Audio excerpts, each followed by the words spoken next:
Ladies and gentlemen, this is former WCW and TNA ring announcer David Penzer, also author of Sitting Ringside Volume 1, and you are watching and listening to TNA Cross the Line podcast. TNA Wrestling, Cross the Line.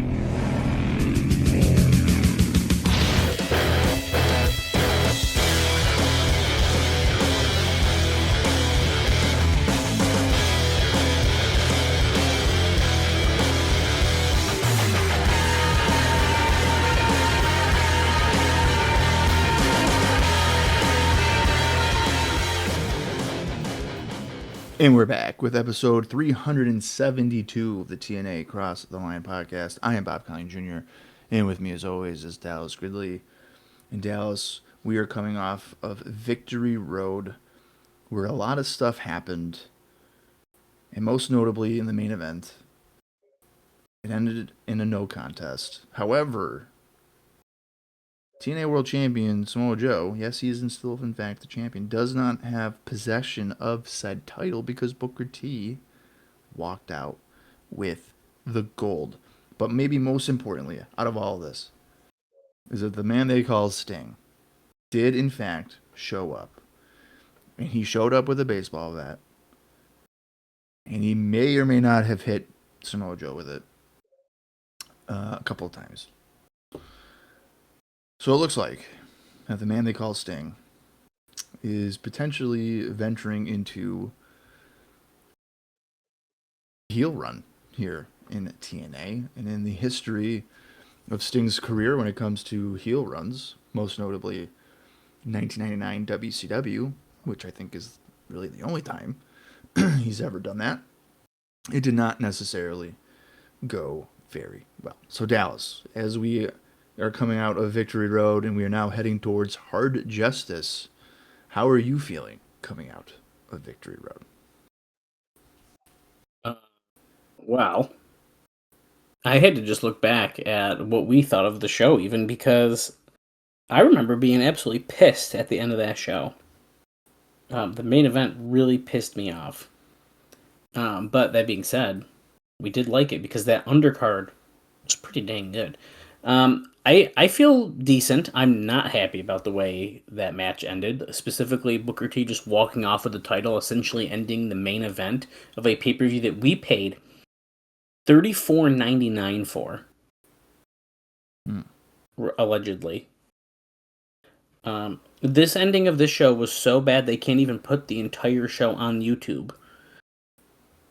Which is not actually accurate. They actually just have the main event up, which is it's kind of funny. But who knows? Maybe by the time you listen to this, it will be up. It seems to be the way things are going that we've been doing this podcast.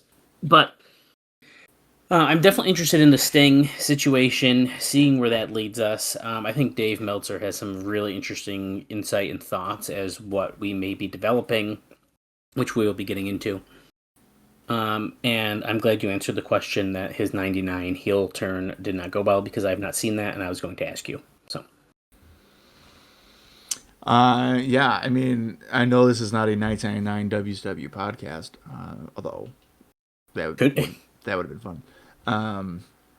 Yeah, no, it does not go very well because historically people do not want to boo Sting. And in the context of 1999 WCW, he essentially turns on Hulk Hogan, who, as we all know, back in July of 1996, turned on Sting in WCW. Oh, so they did like a... Yeah, so the whole angle is initially... Okay, all right, there you go. Deep dive for a second here.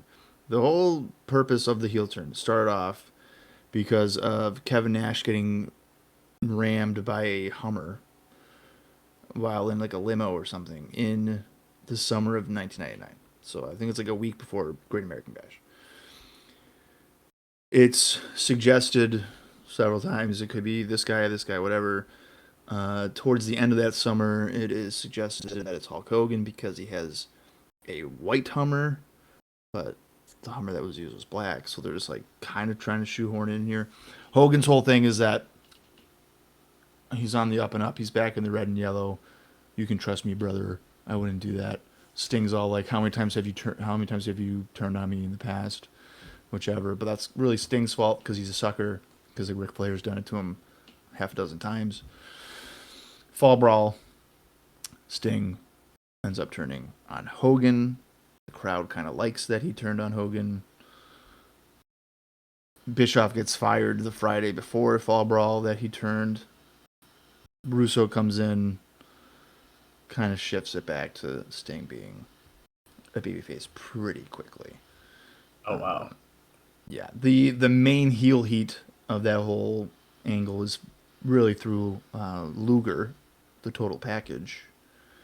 And Sting kind of gets the heat just because of his association with Luger. So yeah, historically, people just don't wish to despise Sting. It's kind of like the Ricky Steamboat syndrome. Like you don't want to boo him. Yeah, I do feel like it's very hard to hate on the Stinger. Yeah, I mean, it was never going to happen when he was Surfer Sting, because he's like cool. Yeah, way too cool. Yeah, and then like in WCW, he became Crow Sting, which in its own right became cool because he could beat up 17 guys with one punch. But now it's kind of a different scenario here because he is older. He doesn't necessarily work the same style as some of our favorites. So there's the potential of, that. I mean, maybe like a bitter veteran or something. I don't know. But even if you go past our timeline, this is the first time they've done it in TNA, but it's certainly not the last time. Right. And, well, I mean, would you consider when they were trying to do the Weird Abyss storyline that they were trying to, like, tease it a little bit because he was getting darker and, like, that kind of weird stuff with Abyss? I wouldn't say you think they were dipping their toes in, seeing what they can try to get away with, maybe? I don't know if it was, like, really a heel turn, though, I guess. No, I think it's like the trademark Russo thing where he's like, a little shades of this and that, given the circumstance. Everybody's a heel and everybody's a babyface. It just depends.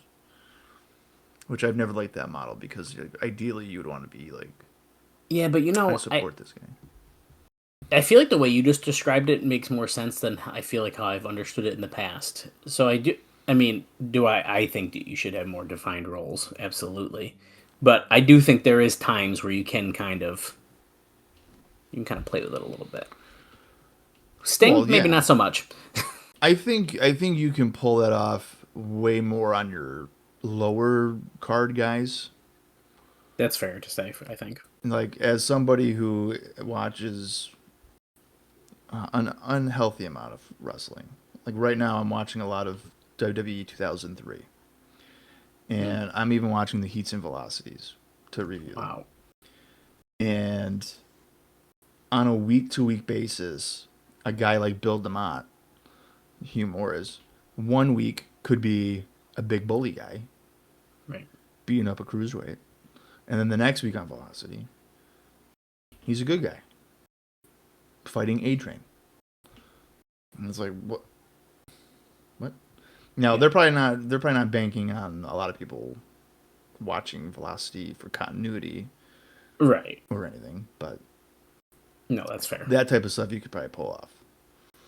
Yeah.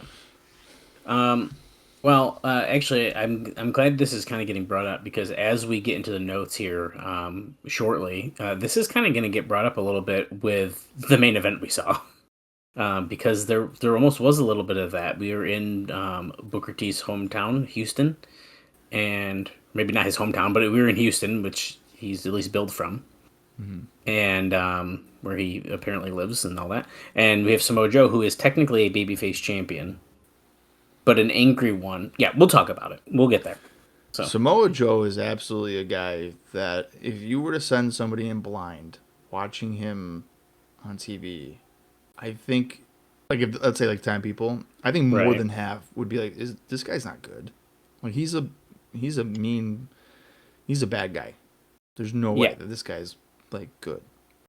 I think that's pretty fair to say because he comes off quite aggressive on TV. Yes, he's like, I feel like your typical babyface kind of comes across soft, to the viewer. Mm-hmm. I feel like the prototypical one, not like a Goldberg or something, but Sting, like a guy like Sting, definitely comes across soft, like softer, like a softer. Even presence. the way he speaks and stuff, like he'll like yell here and there, but it's the way he presents those moments. I think that's what speaks more. Yeah, it's just the overall presence of him.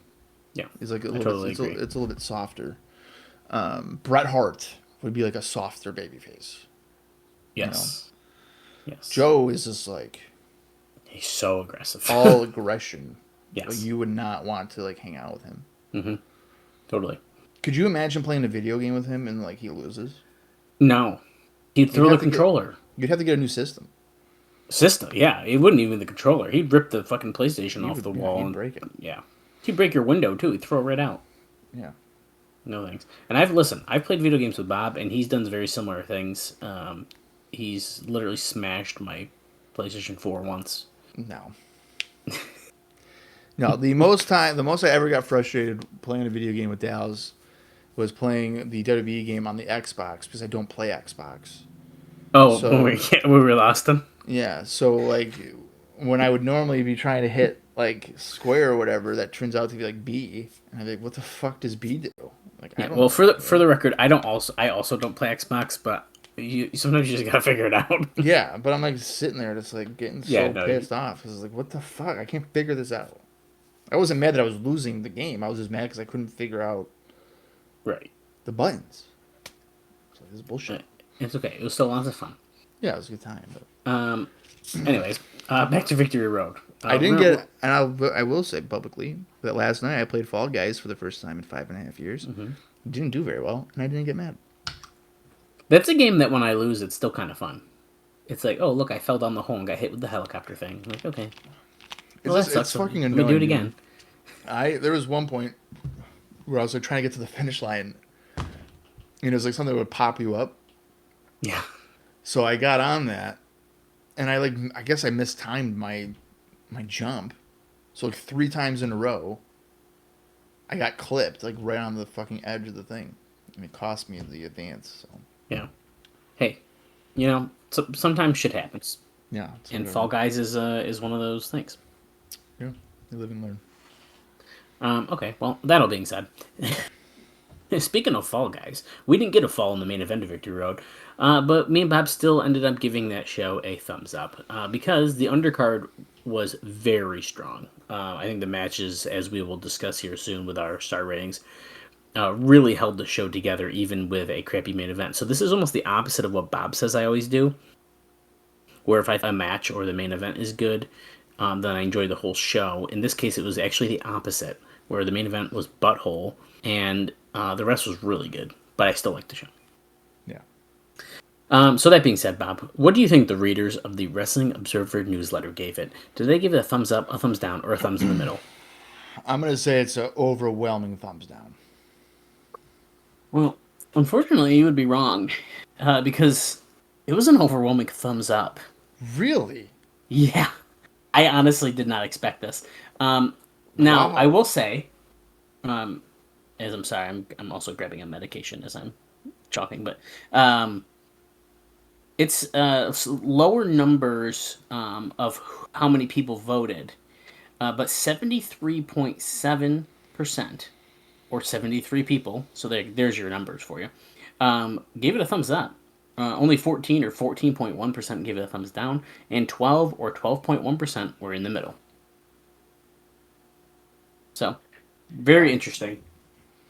I also did not expect this, because I thought that main event would have pissed off a lot of people, including the man whose review we're going to be reading in a moment. I'm mostly surprised by that, because I feel like there's a lot of fans that maybe have the same mindset as you. For like the main event part, where like, if it's a good main event, I'll enjoy it. But like that was such a bad main event, I'm surprised more people weren't like, as a result, that show sucks. Yeah, it's just weird to me. Well, that being said, I know you might not even have the card in front of you, and that's okay. It doesn't really matter. What do you think got voted on as the best match of the show? Well, number one, I do have the card right in front of me. Okay. because I never closed the app from the last time that we talked. I'm going to say the World Cup elimination match. Yeah, it actually was. 77 people. It was unanimous. No other matches were voted on as the best match. I'm surprised nobody put Full Metal Mayhem. Me too, actually. And spoiler, that's not listed at the worst either. So I'm surprised, like you're saying, not even a couple people voted it. As far as the worst match on the show, what do you think got voted on for that one? I'm going to say the Fans Revenge Lumberjack match. Let me double check. Yes, in fact, it was. Which, I'm killing it today. dude, yeah, you are. I think you got the Observer up in front of you. I don't. 28 people voted that LAX versus Rude and Storm match, and honestly, I think we said it during the show. That match really, unfortunately, disappointed us. Oh, yeah, I did. Because on Impact, they had a pretty good match where they did the dusty finish there, where Rude and Storm, quote unquote, won the titles until the match was restarted. And then on pay-per-view, they kind of really let us down. Not a whole lot happened. It kind of was a bummer. I think that's a case of the stipulation really screwing them over. I do too. In second place for the worst match, I very much disagree with this. It was Gail Kim versus Angelina Love with 12 votes. Then in third place, it was Samoa Joe versus Bookerr T with 9 votes. And then in fourth place, Taylor Wilde versus Awesome Kong with 8 votes. I think the only other match that should be on that is Joe and Bookerr. I agree. I mean, Kong and Wilde, I think, maybe didn't live up to the hype they were trying to do, but it wasn't. I wouldn't say it was bad. It wasn't bad. Yeah, I wouldn't say so. No, and Gail Angelina was not bad either. I really, that is one of my favorite matches on the show when you look at our star ratings. Yeah. Okay, before we really dive into Victory Road, I just want to mention that the Go Home show on Thursday did a 1.02 rating with a 0.65 in males 18 to 49, and a 0.52 in persons 18 to 49, and a 0.56 in males 18 to 34, and 1.4 million viewers.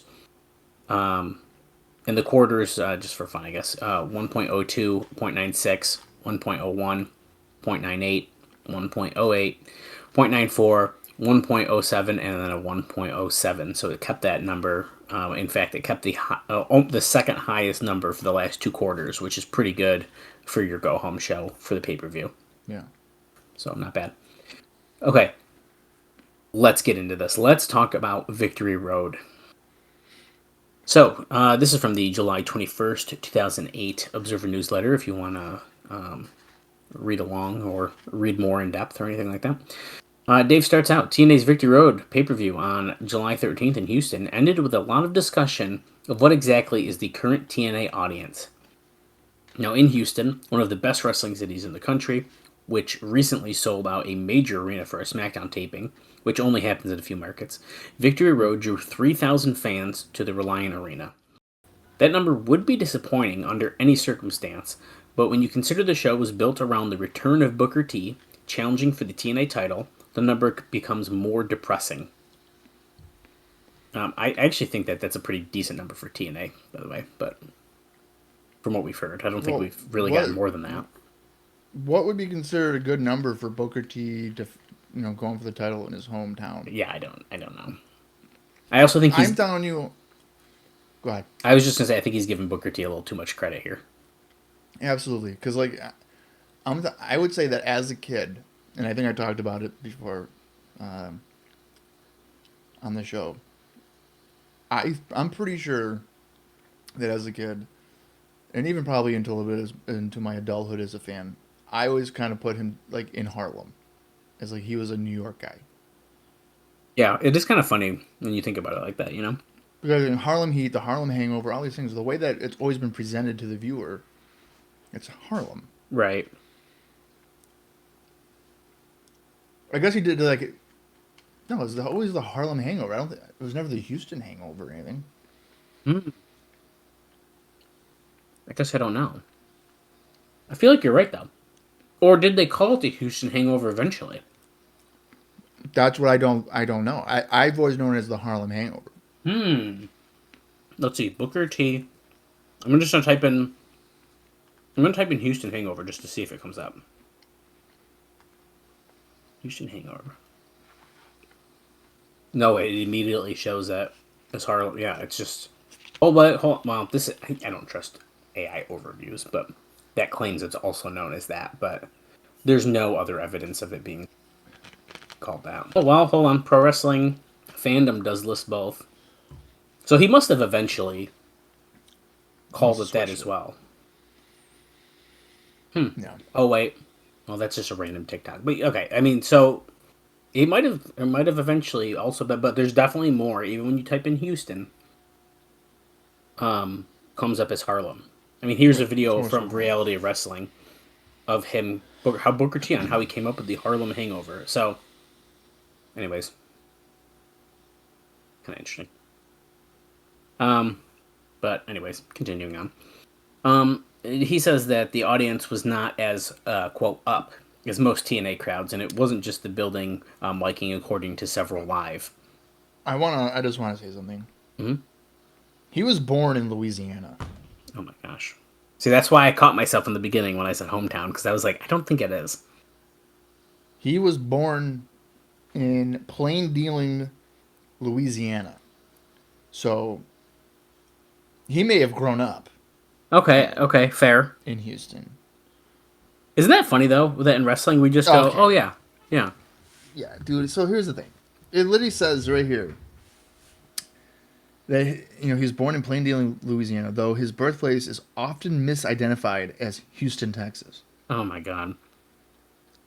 So he ain't from no fucking Houston, Texas. That's crazy. I knew it's all a conspiracy. They're just liars. I don't trust nobody. Well, and that's wrestling for you. I'm gonna find out that Jim Duggan's like really Canadian or something. It's gonna kill me. Don't do that. You don't want to look that up. Is he? Is he fucking Canadian? No, there's no way. No, he's Glen Falls, New York. We're fine. Okay, we're good. Okay, so the miking, the building miking wasn't the issue here. It was actually just several live also said this, and honestly, I do feel like during the show, the crowd wasn't as like easy as a lot of TNA crowds we've seen. So I feel like I understand that. But that being said, they did react to the big spots, or they reacted big to the big spots, which as they should. They cheered Bookerr and made Samoa Joe the heel, but that was to be expected, and the show was booked with that in mind, which is good. They had none of the kids audience that swells the WWE live gates, but even with pushing LAX, the audience was described as, quote, completely white, and Houston is known for drawing a strong Hispanic wrestling crowd dating back more than 50 years. So I do think that's kind of an interesting call out, just because we were talking about that on the show of like, oh, maybe that's why they put LAX over, because being in Texas and stuff, maybe it could draw more of that kind of crowd that would be like them. But so it was almost embarrassing at the lack of crowd reaction when Team Mexico won. It was being interviewed, if only because the last time they put Team Mexico over in the X Cup in the Nashville days, the place went crazy for them. So, and that was definitely where, I think that's even where we noticed it more, was that the crowd just did not care when Team Mexico won. Right. Now, the other big surprise was the total lack of reaction to Taylor Wilde, the new Knockouts champion. There was a feeling that those who were at the show were more occasional and not regular TV viewers of the product, since Taylor Wilde's win that aired 3 nights earlier got over huge in Orlando, but for some reason it didn't translate as well on television as it apparently did live. Wow. But Wilde had been pushed fairly well as an underdog babyface the 4 of the past 5 or so weeks on TV. So the decision to put Wilde over Kong clean a second time on the show was with the idea that they had created a new star earlier in the week. Now within the company, the crowd, much the makeup and lack of sustained reaction compared to most cities they go, as much as the number, was one of the most talked about stories. Okay, so about that, the Taylor Wilde thing.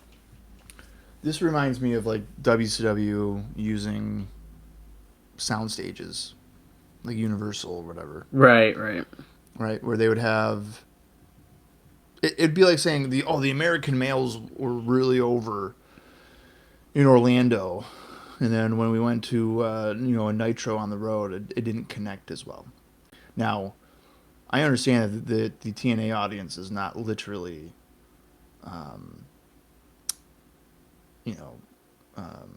what's the word I'm looking for? Like directed, you mean? Yeah, but like they're not like people on vacation that are there just to Right, see right, the right. show. You know what I mean? Like I would say at this point, maybe like early in like the 2004 days, it might have been like that, where it's like, oh hey, we can see some wrestling and whatever. Yeah, I don't think it's like that anymore either. It's not like that anymore. I would say that the 950 fans that are in there are wrestling fans. Like they probably know what's going on.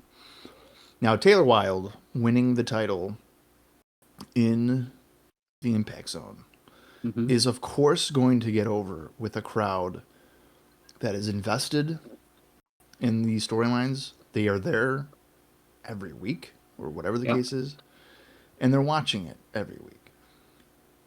The pay-per-view crowds that TNA is drawing, I would say, sure, there's fans that are watching it, but it also is probably a large amount of people who are casual wrestling fans that see on the marquee Kurt Angle, Sting. Right. I'm going to go with some buddies that I guess are watching TNA, but I'm a WWE guy. Like, I don't really know what's going on here. I think it's definitely a mix of that, and like he's saying, and maybe a mix of people who like sort of know the show, but they're not watching every week. Like they know of it. They're, Yeah. And I think that's probably the more interesting call out. It was like they're aware of like Kong maybe, but they didn't just watch 3 nights ago when Taylor Wilde beat her. Exactly. Like that's not going to be a thing. Now, putting myself in this equation, I don't even know if in 2008 I'm watching TNA on a weekly basis. So I don't think I'm tuning in every week at this point. I think I had checked out probably in 2007. I feel like I had to have been, but it's funny because like how much was I watching? Because like I sort of remembered the Taylor Wilde stuff because obviously it's like a big moment, but like how much do I really remember about it? Right. Like if you were like Dallas, who was the person to dethrone Kong? I would literally be like, I would know that just because I have an unhealthy relationship with wrestling. Right, but I'd have to really think about it and probably guess a few names wrong. Well, probably. So I don't know. Any person, probably any normal person. But you are different. Yeah, it's an unhealthy relationship.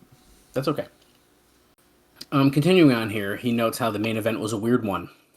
Bookerr was the local face, and Joe was booed more than anyone on the show. Now, the finish saw 3 rough bumps, and there must have been a dozen or more cutaways to Sharmell at ringside. Oh my god! Yeah, there sure was. Now, listen to this. There's a reason. This was just so funny that we. There's always a reason. There's always a reason. There had to be a reason for that many cutaways. Well, the reason's actually really dumb because apparently the director felt that she was so good at ringside, and she was cheering like her husband was going for a real world title, is what Dave says. Which, I mean, whatever. That they decided to keep going to her. Now, they were supposed to early, since that she was going to be involved in the finish, but they kept doing it so more than was laid out, so that it felt like they were hitting you over the head that she's screwing up the finish. So, essentially, they were going to cut to her early, and then they were like, she's doing so good cheering, we're just going to keep going to her.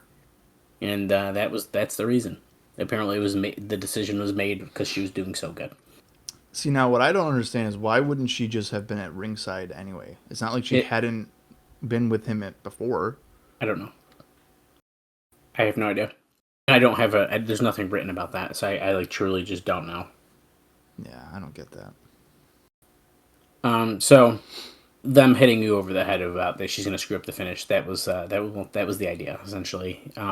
Joe was giving Bookerr a beating, and Sharmell was screaming that it was enough. At one point, Sharmell slaps, I believe it's slap Samoa Joe. He he says Bookerr, but that doesn't make sense. And this led to Joe punching the guy next to Sharmell, who was described as her personal security, who is actually a wrestler from Booker's PWA. Bookerr bled after being run into the post and never made a comeback, and Joe kept beating on him until after the refs were down. More security ran in. Joe took care of them all, and then was choking Bookerr out. Sting's music played, and then he came from the entrance. We're just running through the whole thing at this point, just so you understand how chaotic this was if you did not listen to this episode with us. Mm-hmm. Sting came in, told Joe to stop. Joe left the ring with Sting, and you figured Joe was going to attack Sting, since there's always a swerve. But instead, Joe jumped back into the ring and started attacking Bookerr. Sting then jumped in the ring to yell at Joe to stop. Keep in mind, for the national audience watching on pay-per-view, as limited as that might be, Joe is still the babyface. Although tempered, Bookerr just turned heel, and Sting was not planned to be turned. Joe flipped Sting off, and then Sting clobbered Joe with the baseball bat. Then Sharmell grabbed the title belt and gave it to Bookerr, so Bookerr left with the belt, which would be okay, I suppose, if TNA hadn't done the same angle a couple times in the last year or so. Maybe you remember better than I do. I'm having trouble remembering in the last year, but... For what? Running away with the title. Bookerr did? No, just in general, like them doing this angle of... Oh. In the last year? I can't think of one off the top of my head.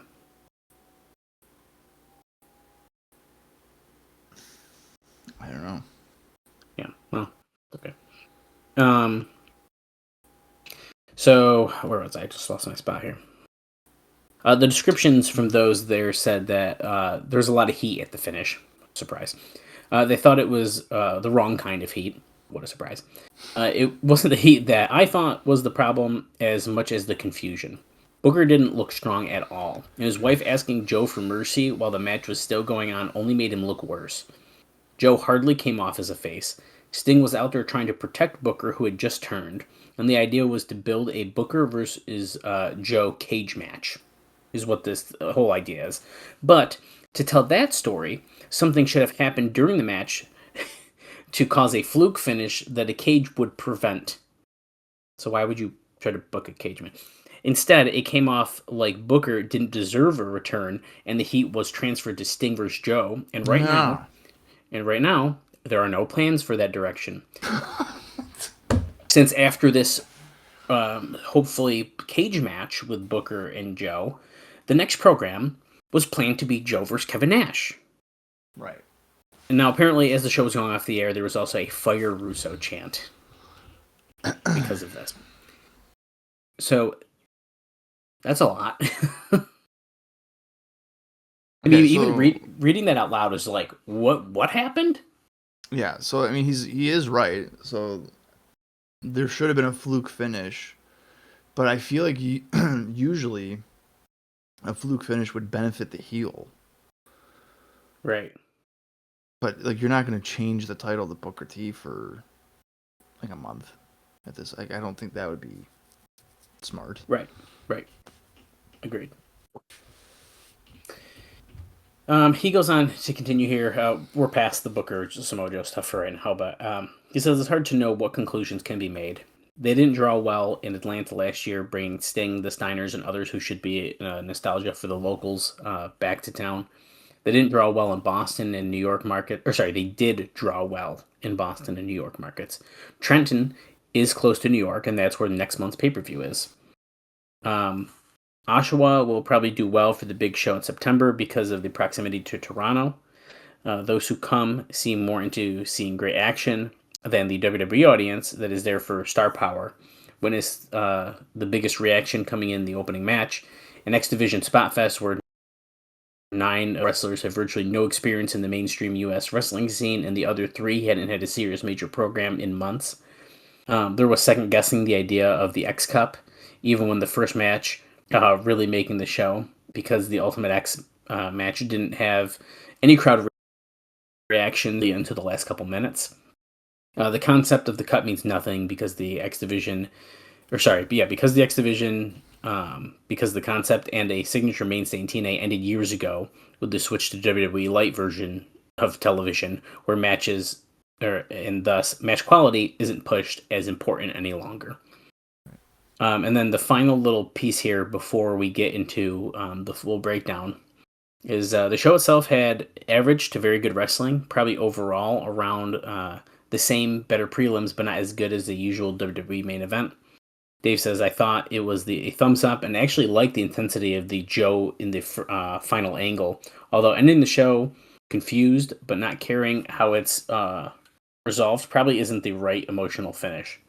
And based on our response level, it was up 29% from the bottom of the barrel numbers of Slammiversary, or right at what the run-of-the-mill shows have been doing over the past year since numbers started to fall. When TNA did its best on pay-per-view, it was when it had all those great pay-per-view shows and had the rep for great pay-per-views. So, there is that. Lots of words and things and feelings about this show. So there we are. Yeah. Okay. Time to run it down, and I believe, Bob, this is our final thing. We will just get right into the show after this, and then during the show, I have plenty of things to talk about, so don't you worry about that. Okay, the first match. We saw Alex Shelley. He was the last man in the 12-man X Division elimination match that was broken up into Team International, which was Tyson Dukes, Doug Williams, and Alex Kozlov. Team Japan, Masato Yoshino, Milano Collection AT, and Puma, who was subbing for New Japan's Tachi Ishikari, whose visa issues were never taken care of, so that's why Puma was there. Team TNA, which was Shelley, Sabin, and Kuriman. Team Mexico, Ultimo Guerrero, Rey Bucanero, and Averno. And he ended up winning that in 24 minutes and 16 seconds. This was a Spot Fest style match with so many great and unique moves, and the crowd was more into this than any match on the show without knowing most of the participants. The crowd was into both Yoshino and Shelley later into the match. Shelley went for a frog splash, but Yoshino got his knees up. Shelley then used a tiger suplex for a near fall, and then went back and forth through near falls until Shelley used a low blow and an Emerald Fusion, or Frozen, however you say it.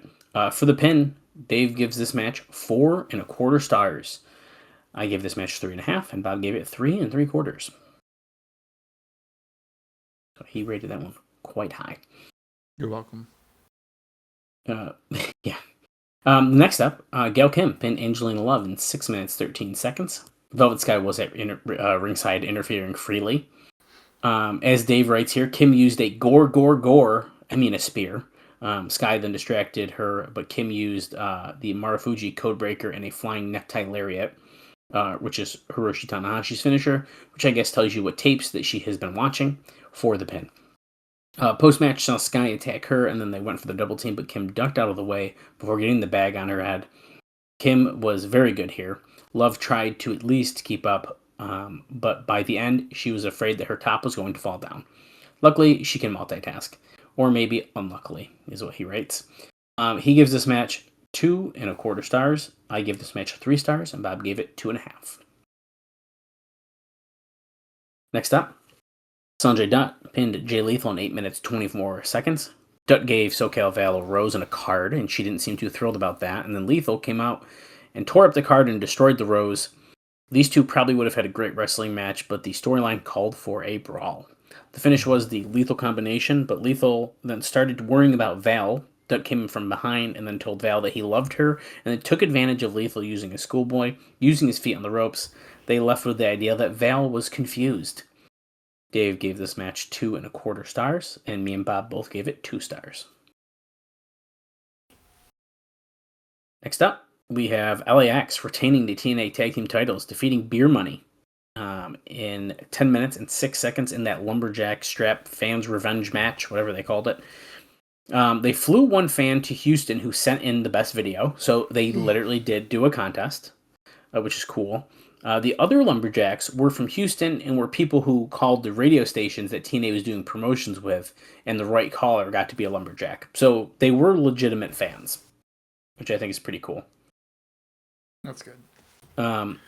Rude then stayed out of being whipped until the end at one point during this match, and then he got into the ring. Hernandez put Rude onto his shoulders, and then Homicide came off the top with the Gringo Kutta for the pin. another case of a match where the stipulations got in way of the wrestlers doing the match. He gives this match a 1 3/4.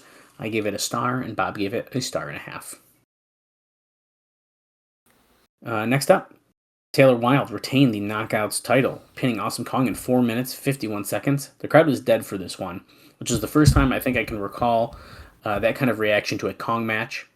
Work was good with Wilde selling and making comebacks, but the people just didn't know her or care. The finish saw Kong go for a chokeslam, but Wilde turned it into a front rolling cradle.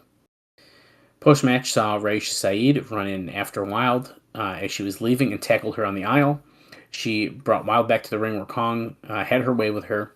Well, maybe he had a poor choice of words there, he says. She was about to hit the Awesome Bomb on Wilde on a chair when Abyss's music played. Remember that? The monster came out.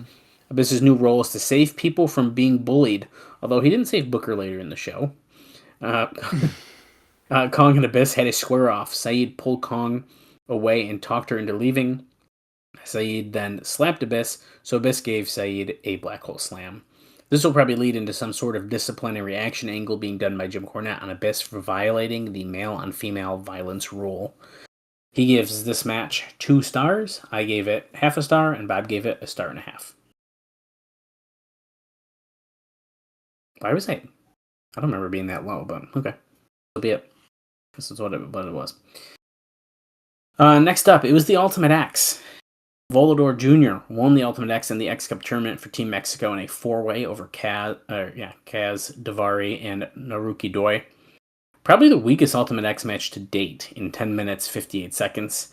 Now, interestingly enough, I think this is kind of a funny little tidbit.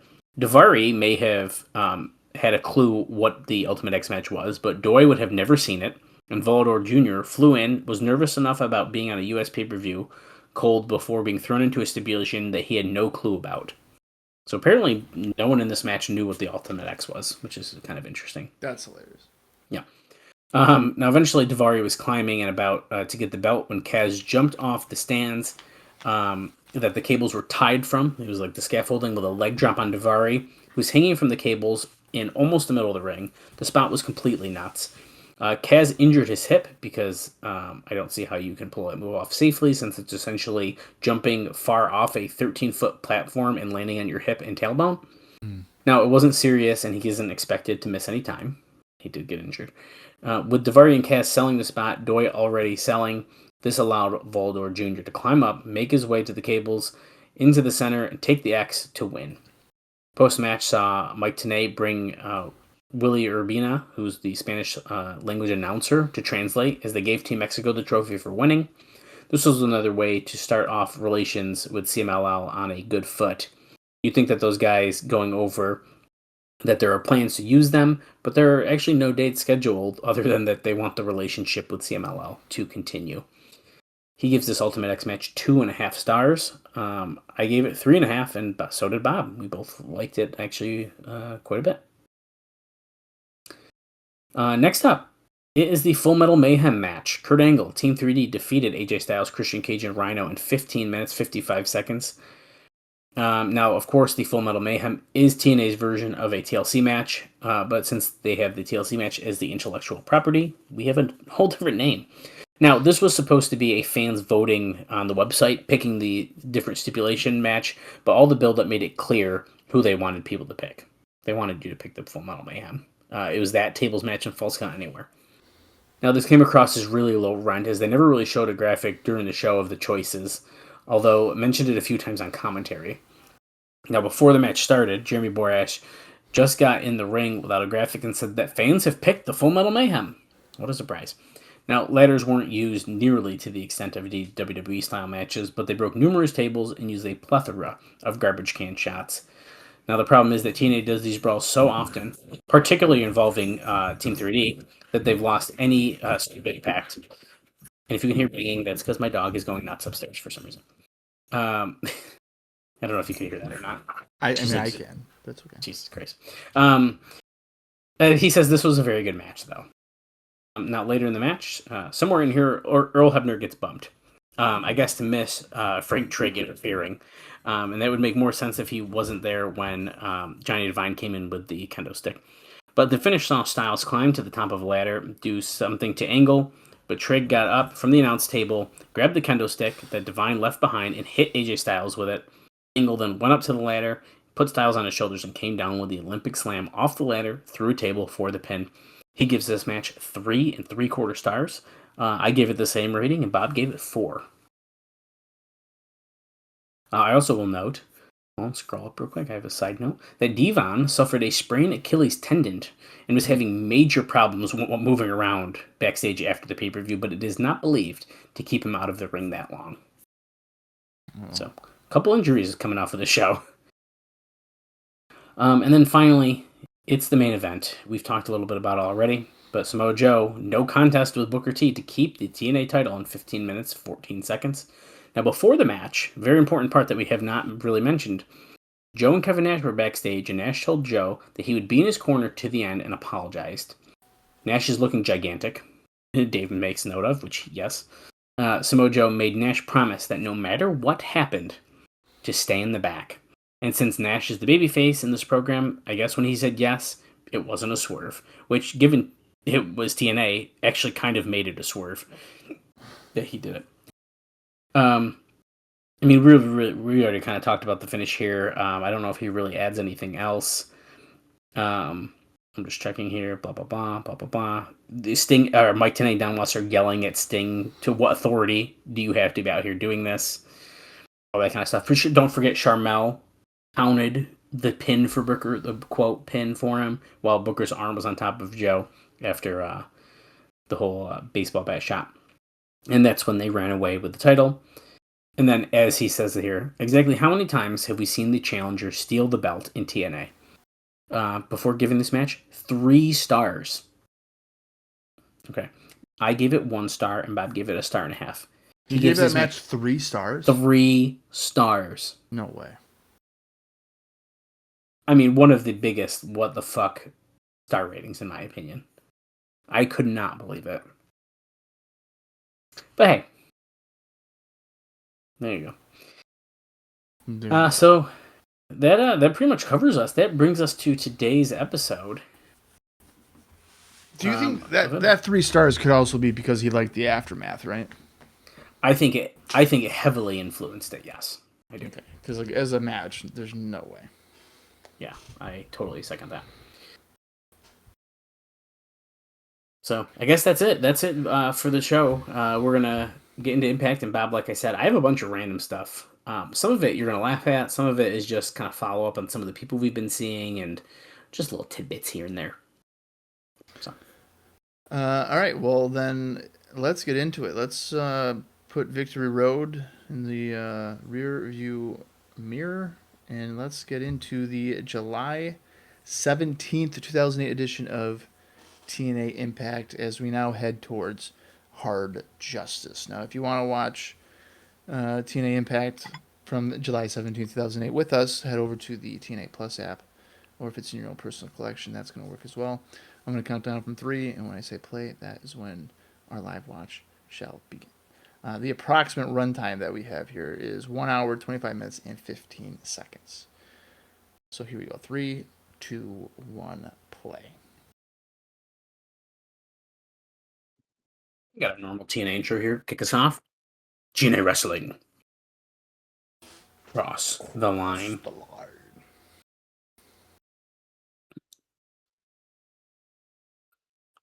And of course, we're getting some highlights here. On a night when the entire world was watching. I don't know about the entire world.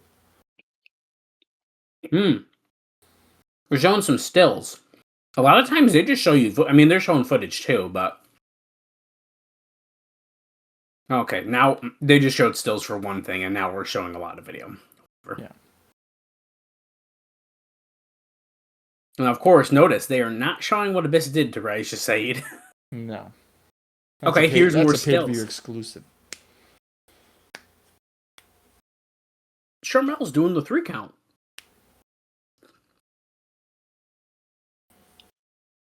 What will happen tonight as the fallout of Victory Road ensues? Oh my god. Why Sting? Why? Yeah. Here's a look outside the impact zone.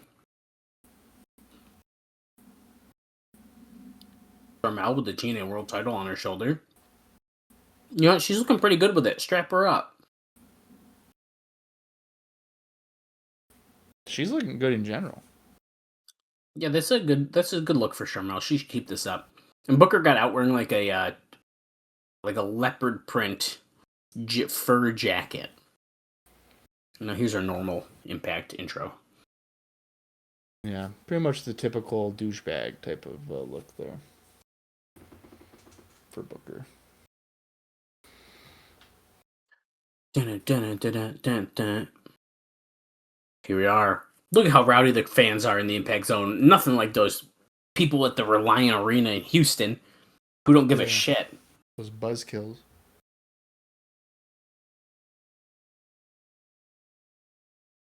Blown our pyro budget, no big deal. Okay, Kaz versus Petey Williams. X Division title. Can he redeem himself? No, I feel like Valvador should be getting that match. Yeah, probably.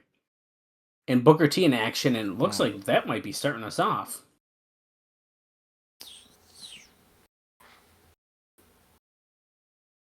Da-na. Let's go, baby. Bookerr T. Oh, he ain't wrestling yet. No. He's wearing his, maybe it is more cheetah than leopard. I don't know. It's a cheetah print. Yeah. He's got the title around his shoulder, sort of. He's doing that thing where they have it like, you ever see when people, he's doing it right here. They fold both of the straps and they just kind of hold it there, but it's not really over his shoulder. Yeah. I don't like that. Why don't But you like that? I don't know. Just put it around over your shoulder. Shawn Michaels has a very popular 8x10 photo with him holding the belt like that. I guess you're right, he does.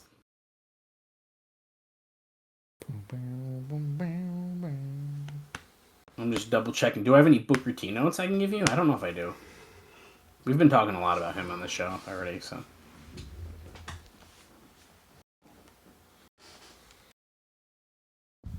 Oh, I actually do. Bookerr did an interview with Brian Fritz where he said being in TNA is a lot less stressful because it's of the easier schedule. He says, quote, "I'm getting the chance to live a little bit of life now. I actually have a life now. With WWE, your life is the road. Your life is wrestling." And he said that he enjoys himself more. And he admitted that he has made a name and now he can just cruise. Oh, and that's probably a bad attitude to have. Yeah. He can just cruise. I think after this, didn't he like say that it was like a vacation, which is kind of what that quote is saying? That's definitely what that means, yeah. Well, he's doing the accent again.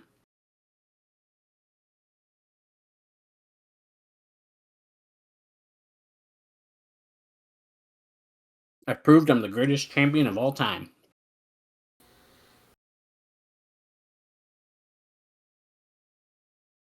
My lovely wife counted the 1, 2, 3.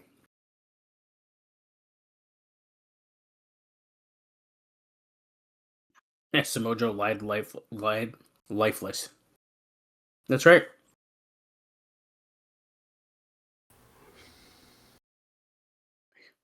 He's declaring himself the new World Heavyweight Champion. Oh, okay, here's Cornette. What? Okay. Did you just hear what Jim Cornette said? Yeah, what did you say, cotton picking? Yes, he did. Which is real fucked up. Yeah, it's a horrible thing. Holy shit, dude. Holy mackerel. I can't believe that. He just said that. Even in 2008, that's bad. I think any time. Jesus Christ. Well, he says, if you want the title belt, you're going to have to wait for the rematch at Hard Justice, and Samoa Joe's music hits. Sounds like he's coming to get his title back. Yeah. And he's not going to be thrilled. So. No. What the fuck? A full suit? Whoa. Is there a dress code now? I was just gonna say, is this like that thing where they're like, we want our champions to dress like champions? Yeah, maybe. Because remember, when AJ Styles started wearing polos with a gold chain all of a sudden? Oh, yeah. I would assume, yeah, they're mentioning Sting. I would assume Sting's got to make an appearance during this segment as well.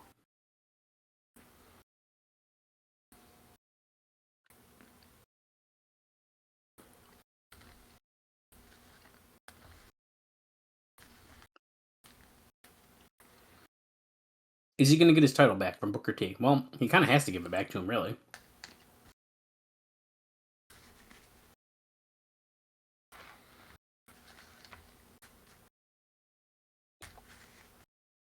Well, before I forget, Bob, there was a dark match during this taping. Oh. Curryman defeated Kip James. And it was filmed after the main event of today's show. Okay. Yeah. The megastar. Who's sticking around for that? Yeah, I don't know. I know who would. You. Well, yeah, we paid for it. Well, no, we didn't. Well, Bookerr T cut Samoa Joe off before we got to talking. I was just talking trash. And you want it? You want your belt? Go ahead, take it. You can't beat me, Joe.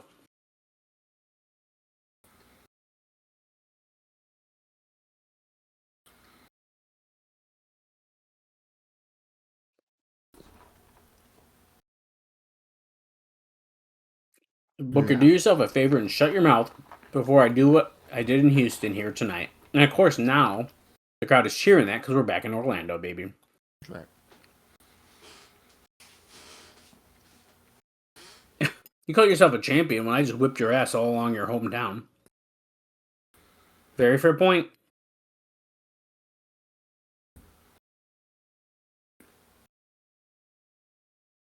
Oh.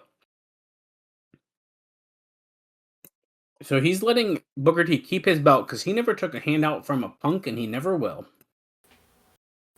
As a matter of fact, Booker, you can keep it on 2 conditions. Every day you hold that belt in your hand, you're a target to me.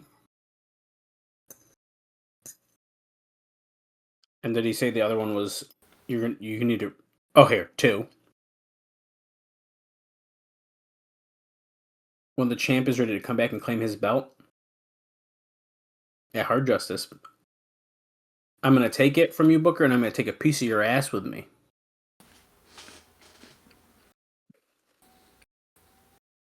All right, Joe. Okay.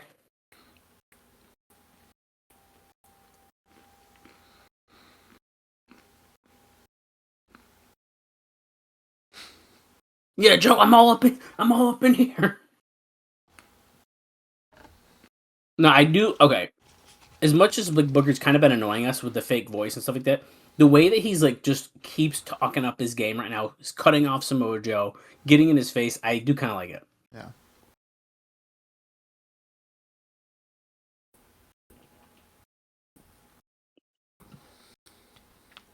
If you have what it takes to beat me, can you do it in front of your wife? What does that have to do with anything? Well, she didn't like what Samoa Joe did to him the first time. You shine the champ's belt up real nice for Hard Justice. New design? No. We don't. I'm just joking.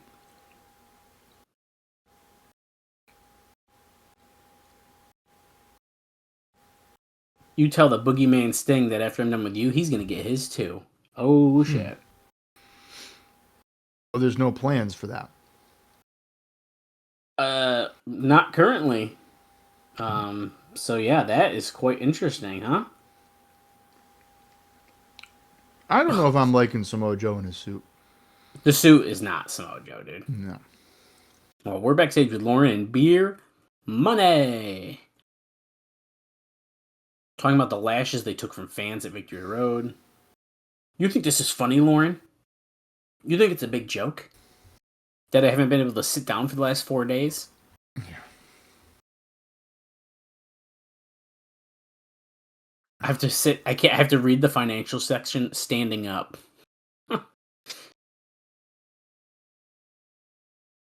Tonight, it's not fans' revenge. It's beer money's revenge.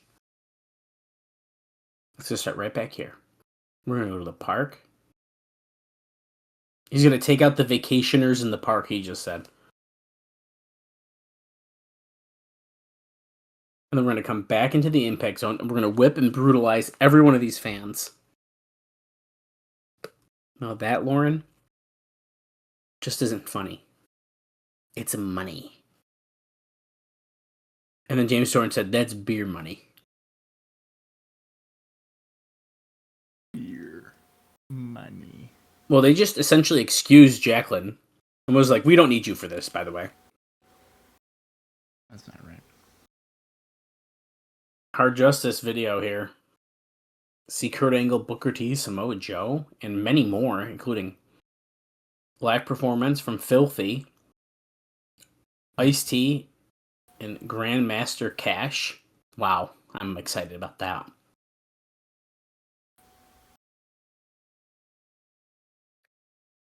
I've never wanted to see something more than that. I feel like that's not true. You don't think that happens?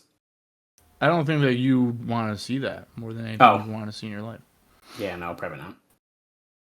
Now we're talking to Kaz backstage, and hey, tough loss in the World X Cup. What are you saying, JB? I let the team down? You think I let TNA down? Is that what you're saying? You did. I didn't just let myself down. I let down Jerry Lynn. I would let down AJ Styles, The Amazing Red, Senshi, Christopher Daniels. Every X Division wrestler who's ever stepped foot in that ring, I've let him down. I was just gonna say, because like Senshi don't work here no more. We haven't seen Jerry Lynn in a bit. Daniels is gone. Right. He got fired.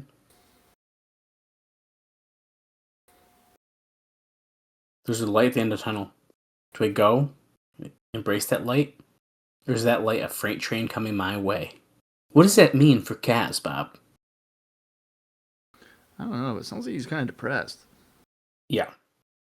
Well, X Division title is on the line next, so I have a couple X Division adjacent notes during entrances I'll tell you here. And one of which, so we already heard, there's really not a plan to use any of the Team Mexico guys right now. But that being said, the company had a strong positive reaction to Alex Kozlov. He looked very good on the pay-per-view, but apparently looked even better in his television matches. I don't know. We saw him. I think he's fine. Yeah. As we're seeing highlights from the Ultimax here. Now, due to time constraints, both were so heavily edited that it didn't come across. However, due to the relationship they are trying to build with CMLL, it is considered off limits to sign anyone from that company. So he must have a contract there currently.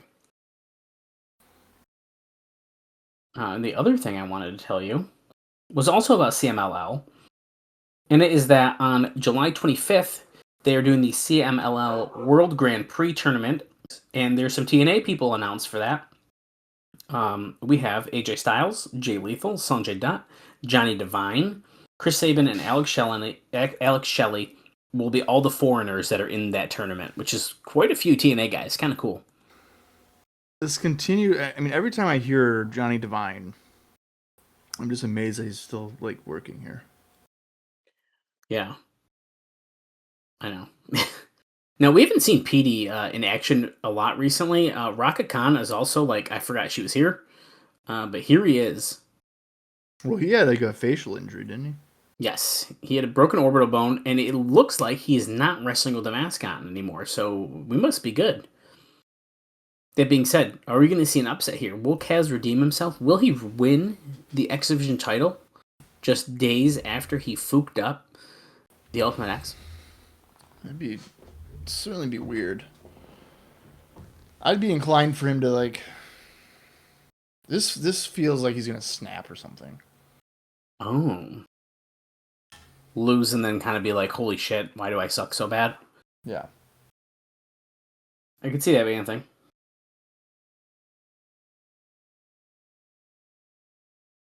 Which would not be good for Tracy, because like she left kind of a toxic thing with Rude.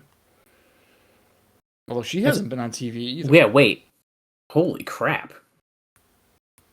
We haven't seen her in wicked long, and they were kind of like a little love interest. Yeah.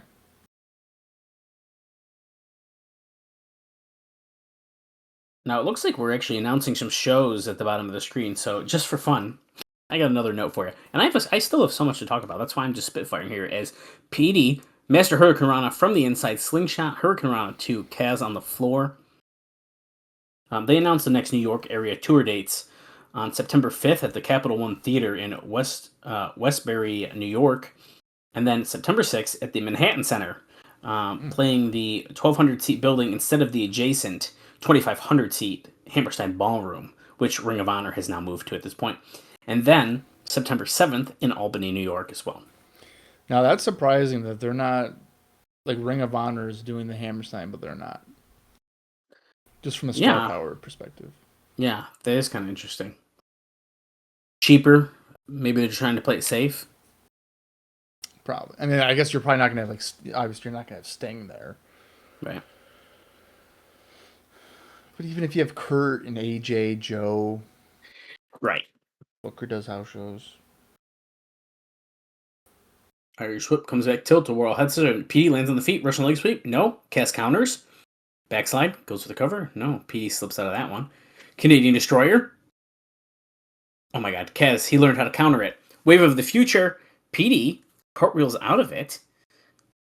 Comes back, calling for the Destroyer again. And nope. Kaz breaks out of that once again. Is there a reason why PD has to signal for the Destroyer every time he starts doing it? No idea. I have no idea. Slingshot cutter there by Kaz for a 2 count. What's funny about that is that if he just didn't do that, he probably would have hit it. That's what I'm saying.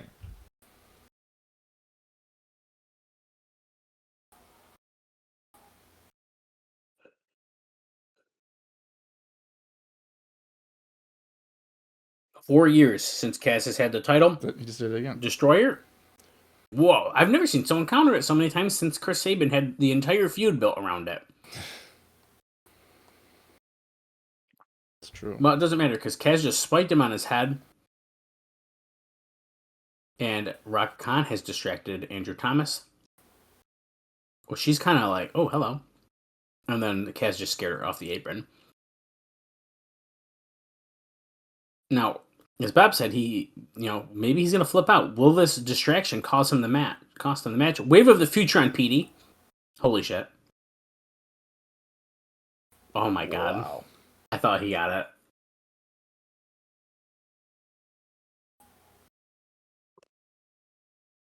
it. He's got to win a big match at some point, right? Right, I mean, I don't want to do a losing streak thing again. Is he going to be like a cruiserweight version or X Division version of Rhino? I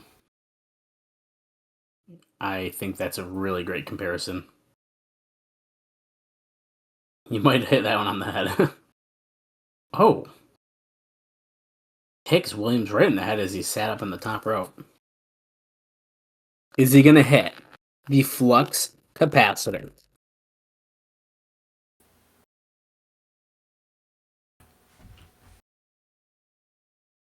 Oh boy.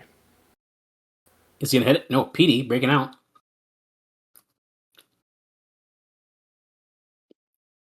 Sunset flip powerbomb, but Kaz able to break out of that. Jumps up and over, rolls PD up. PD counters the roll up, holds the tights, and PD retains.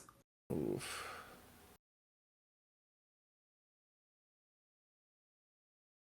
I mean, that wasn't a bad TV match. No. I liked it.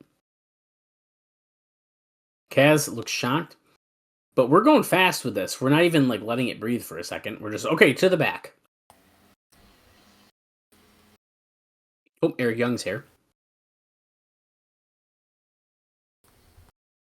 Hot news from the streets, and he's got it. Listen, tonight.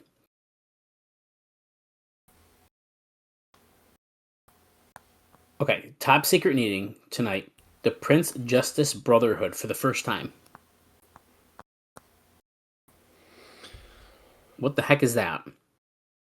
It's a new brotherhood.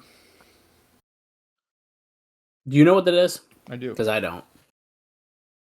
I do know what it is. You'll know about it probably in a minute here. Yeah, I'm going to know about it tonight. You want to know what the name is inspired by? Yeah. So it's a rib on Abyss. Oh my God. Why was I thinking that as... Because he went by Prince Justice on like the Georgia Indies before he became Abyss. That's pretty hilarious. Yeah. JB is interviewing Samoa Joe, and I believe we're in Jim Cornette's office. Did he have... Is that a bandage on his... He didn't have that before. He did have a cut on his head, I think, when he was out talking to Bookerr, yeah. Noticed that.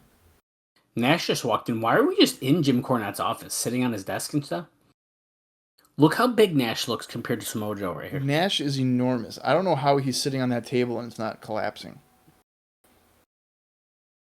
Insane.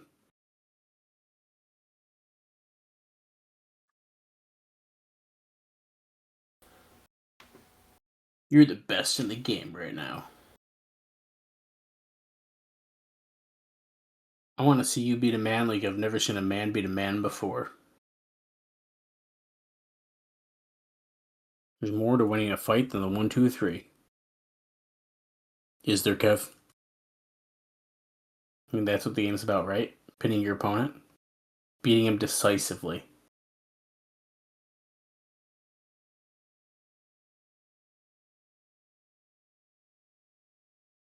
I put him in a coma in front of his family. He didn't even give up.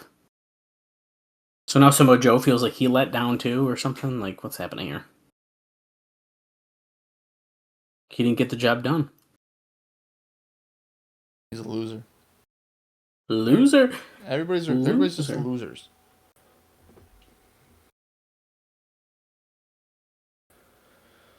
He's getting in your head. He thinks that he can own you.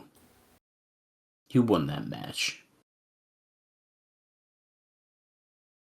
Samoa Joe's like, he's nodding. He's like, say what you will, man. But I know who walked out of there with that belt. And it wasn't me. I mean, because he kind of stole it, dude. I mean, yeah. I'm going to leave on this, man. When a man no longer believes in himself, he ain't got nothing left, champ. He's got nothing left. Guess what, dude? What? Kevin Nash is getting strapped up in September. Yeah, he is. Yeah, we're strapping him out. That's the type of line right there where you're like foreshadowing Nash is going to win the strap.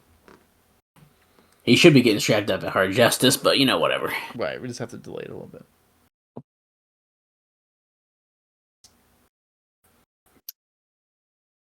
Matt Morgan, he's going to be in action. And Booker's choice, he gets to pick his own opponent tonight. And will beer money be stopped before they attack the fans? Nope. And he's attacking people in the production truck. James Storm and Robert Roode. How are they able to flip cameras over to here if they're beating the shit out of them? That's a good question. And Lauren is like stuck in the back corner just screaming. And they just beat up the cameraman as we went to commercial for Bound for Glory here.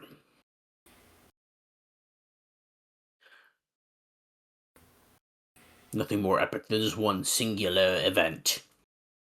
Chicago. This is the one. TNA Wrestling presents Bound for Glory 4. It's a big one. October 12th. Oh, Mike Tenay. He's just received where the Sting has arrived. Jeremy Borash to you in the back. Sting has arrived in the impact zone. The Hummer limo has opened up, and who is... That's not Sting. Oh, that's Team 3D, isn't it? That's definitely Brother Ray. Yeah. That's Devine. And that must be Devine, or... That's no, Kurt Angle. Kurt Angle. I should have known. Wait, something else is happening over here. Who is that? Super Eric, Shark Boy, and Kareem. This is the Prince Justice Brotherhood, isn't it? Yeah.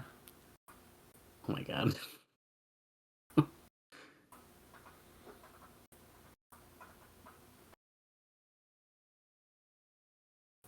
Excuse me, asker of question. Okay, so Super Eric is back, which I honestly did not think we were going to see again. Well, so here's the thing. Jeremy Borash just goes up to him. He goes like, "Hey, Eric, whatever." And then Super Eric is like, "No, I'm Super Eric." I mean, his name is still Eric. His name is still Eric. Yeah. You'll have to excuse me. I have to drain the superhero gun. I'm honestly with you, Eric, but I'm holding out for a few.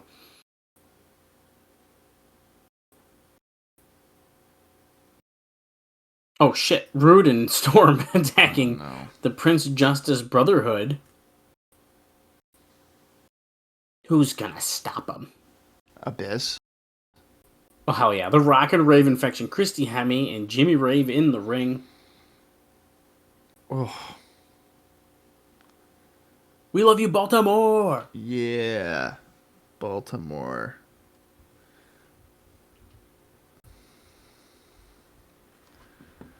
Matt Morgan on his way out, and I will be glad to tell you that his debut on American Gladiators is now scheduled for July 21st as The Beast. The Beast.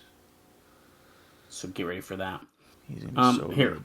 Also, while he's on his way out here, here's another note for you. There are changes regarding booking of TNA stars outside, two outside promotions.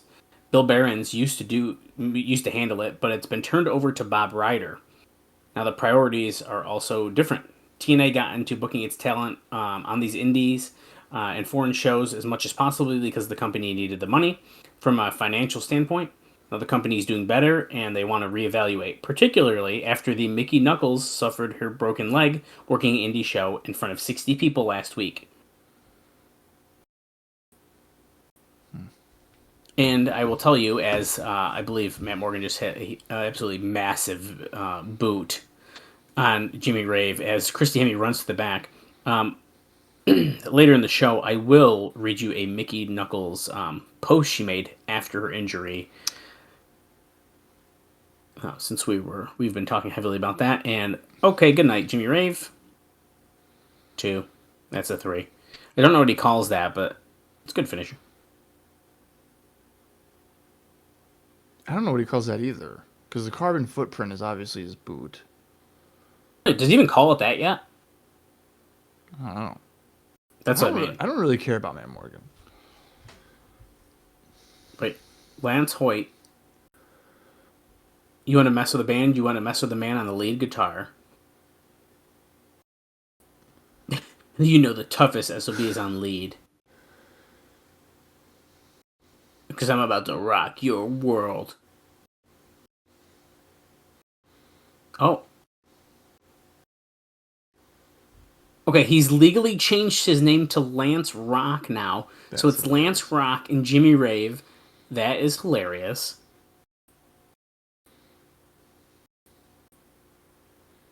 Big Lance Rock. Jeez. Morgan catches Lance Rock. Potential fall away slam from the middle rope. I don't know. No, nope, just standing. Just a standing one. I want to point out, and I'm wondering if it's because of the gladiators, but Morgan is looking a little thicker, especially in the midsection, which I like this. I don't like when he's very thin. I see what you mean. I think you're probably right. Now, remember, we haven't seen Morgan on TV in a while. We've been seeing a lot of weird, rough cut video packages that I don't really love. So this is the first time, but look at this. If you remember the date we're on, July 17th, 4 days is that debut on Gladiators. Right.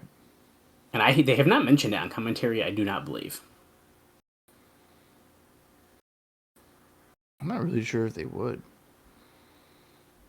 No. Nowadays they would. They'd be all over that. Well, yeah. Yeah, see, they're calling it that big boot. Lance Rock felt that big boot. Yeah, Christy, you have no one else to go run to the back and get. Oh, you know what he calls? He calls this like the Hellevator. Oh. Well, he hits it again and gets the pin on Lance Rock.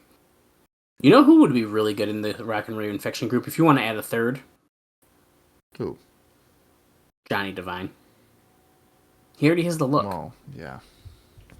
That's true. He'd be like mini Lance Rock. He could be like the roadie. Oh my god, dude. I think we expand. Right. We go to the back in Jim Cornette's office, and all of the knockouts are screaming in here with Jim Cornette, and he just stopped them by screaming. I need a spokeswoman. Gail's like, it'll be me. And the beautiful people are like, oh my god. They're just still screaming.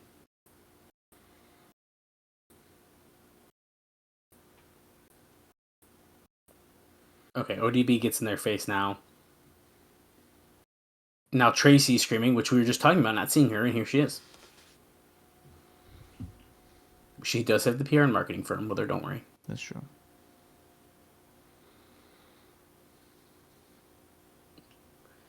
I know what you all want. I know how to read minds. I read at a first grade level. Jesus Christ. Jim Cornette is just full of them today. Okay, so tonight, 10-girl knockout gauntlet, or otherwise known as a 10 knockout gauntlet.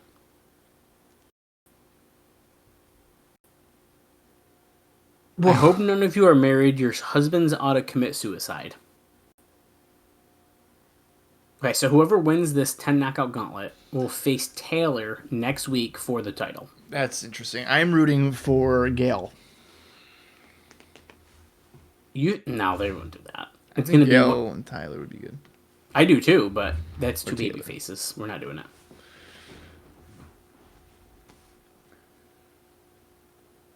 Oh. Tracy said, "You remember what I offered you?" And Cornette goes, "Yeah, I do." She goes, "Well, after what just happened, you should take me up on that offer." You know, not really sure what that meant.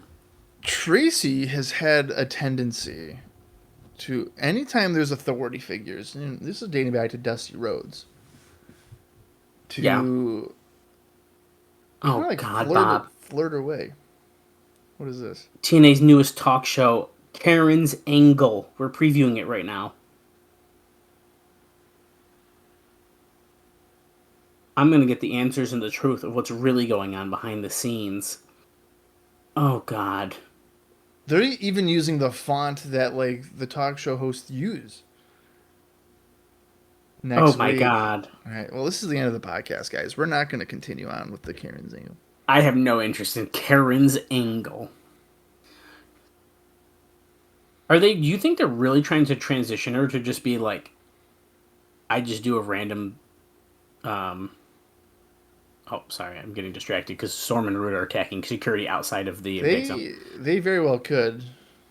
And just be like, she's a talk show host now, and like that's what she does. She's just a personality now?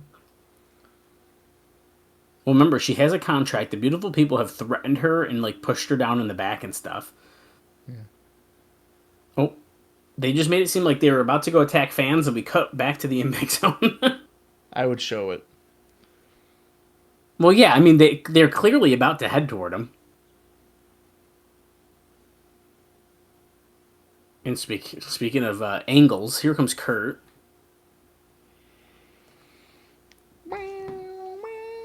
Now, speaking of Kurt Angle, you sent me a clip that I don't even think I watched it. Okay. About how Chris Van Vliet is like, how big of a moment was it to have Kurt Angle come into the company? Yeah, it was like it was a short social clip from his interview with Jeff Jarrett, and it's just like he basically goes, I don't think it was really appreciated or something how big Kurt Angle's impact was. And I don't know, did you not watch the show? He's such a phony. I feel like he's such a phony wrestler. And then he mentions, actually, you did watch it because you noticed that he says, well, other guys from WWE jumped over, like Christian Cage and Team 3D. Totally ignores the fact that the first big jump was really Raven. Now, people are going to be like, how could you... Raven, really? I know. mean, the context of it in 2003 is pretty big. I mean, sure, Raven was on, Sunday Night Heat and stuff like that, but ECW champion, WCW, really one of the first instances of somebody from WWE jumping over to TNA on a full-time basis. Not for nothing, Team 3D wasn't on TV for a year, and they came over, so... Right. I would, and like I told you, Jeff Hardy coming over in 2004. Yes, that was the one. Is a substantial moment, too. Even once they got Sting. Come on. We're just ignoring all these, and then you're like, yeah, I think it was really not really appreciated what Kurt Angle's impact was. Jesus Christ. I should use the words here. Team 3D and Kurt Angle are out here now in their Sting outfits with the masks. Talking trash about him swinging the bat, crushing all the hopes and dreams of the little Stingers. He's basically insinuating Sting is bad. Yeah, so Kurt was saying that Sting showed his true colors, and they've shattered the illusion of what Sting was. He's really not a good guy. I'll tell you why he did it. It's because Sting's pretty pissed off, and he's not going to take it anymore. He's tired. We're tired of everything we do for all of you fans, and you don't appreciate it. So Sting's tired, and that's why he did something that I barely consider a heel turn at this point. But we're really acting as if it was the worst thing Sting has done in many, many years. Well, I would expect the heels to think that. Yeah, I guess that's true.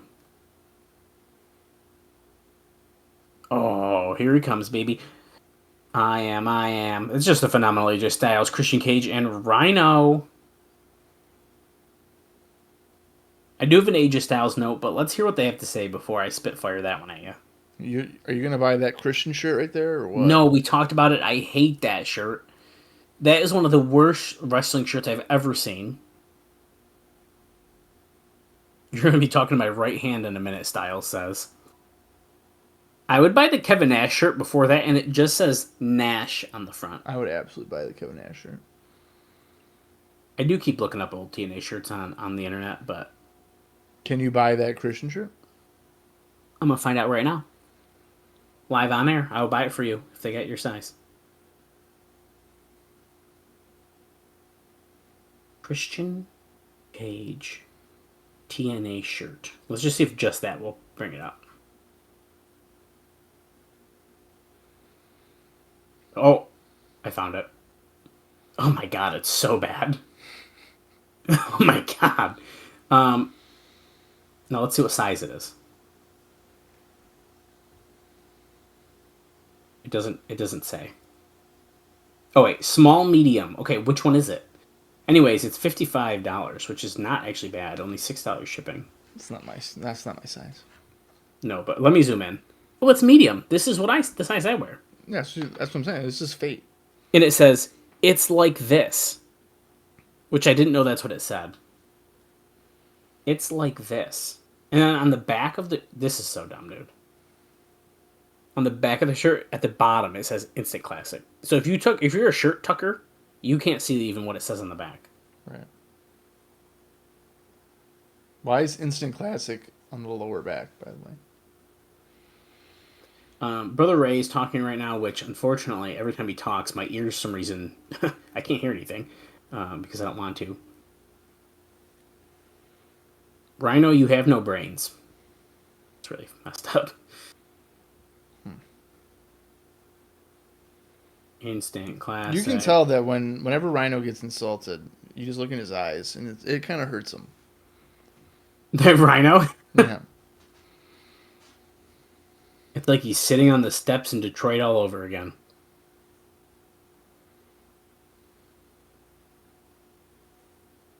Your ego is bigger than Awesome Kong's toilet seat. Hilarious. Why do we have to throw that in there? Because she's a big girl. I know, but... 6-man tables match at Hard Justice. Oh. That seems like we're going in reverse order of what... Yeah. We're doing. Let me ask you a question, Silent Bob. You want to know about my big ego? I got no problems telling you about that. I'm embarrassed that you put me through a glass table, and it was the worst pain that I ever experienced in my life.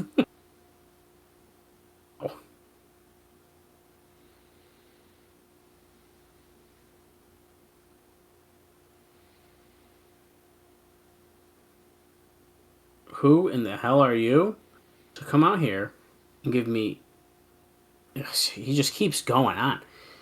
Just go in and beat him up, dude. Yeah, this fight.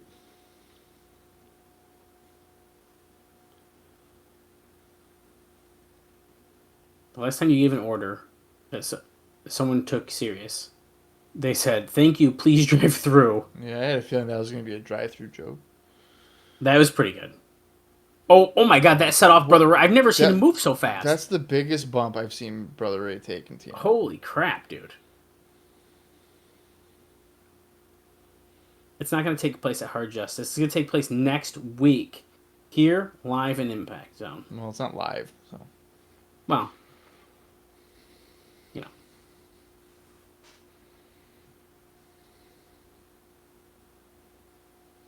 A 5-table elimination match. Okay. If you go through a table, you're out. Yep, that's usually how it works. I always like when they explain the rules of the stipulation.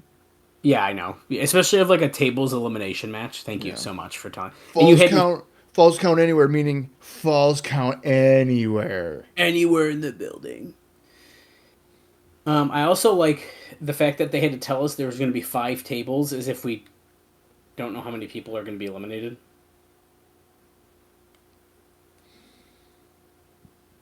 It's pretty funny. Okay, if we're doing that, go ahead. Realistically, it could just be 3. That's that is a good point. So Christian's kind of telling us that he thinks that his two partners are going to go through a table. Or himself. That's really funny. I guess I don't hate if we're doing an Impact versus saving it for the pay-per-view. Impact's fine. Rhino, get the tables. Okay, I thought that Christian was about to punch him or something. And I was going to be really confused. Okay, Knockouts situation is next here, but I just want to mention that AJ Styles and, believe it or not, Bobby Lashley formed a tag team on an indie show in Commerce City, Colorado on July 12th. Lashley wasn't even advertised on the Fusion Pro Wrestling Anniversary show. Styles and Paul Diamond were in the ring, and it was announced that their partner was a guy who had been a star in WWE, but no longer cared to work there. Lashley is right now living and training in nearby Colorado Springs, and that is how he ended up on that show and teamed with AJ Styles. Wow. We're still getting a knockout video package, so I'm going to, since we got to do entrances, I'm assuming, I'm going to go into this Mickey Knuckles thing and see if I can get through it. But so, Mickey Knuckles, which apparently is her birth name according to Brian Alvarez, wrote on her MySpace that she didn't want any footage of the incident where she injured her knee posted anywhere. She says, quote, yeah, Gail Kim is starting us off. She says, quote, "This is my personal request and I hope you respect it. Nothing good can come from the footage being posted and I would like to move past this and be able to focus on my recovery. Problem is, most everyone who regularly frequents message boards on the internet has probably already seen it by now." That's what Alvarez added. She said that she would return to TNA when she's healed. Quote, "I had surgery the morning after the incident and the doctor said that it was a clean break." She wrote, "They placed a rod in my right femur and told me that since my leg muscles were in such good shape and since I was so strong that they expect the recovery to be faster than a normal person's. I have no plans on coming back to wrestling before I receive 100% clearance from the doctors. Ian and I have talked about this, and even though I would love nothing more than to be in the ring again, Ian thinks that it would be best to take as much time off as needed to heal fully.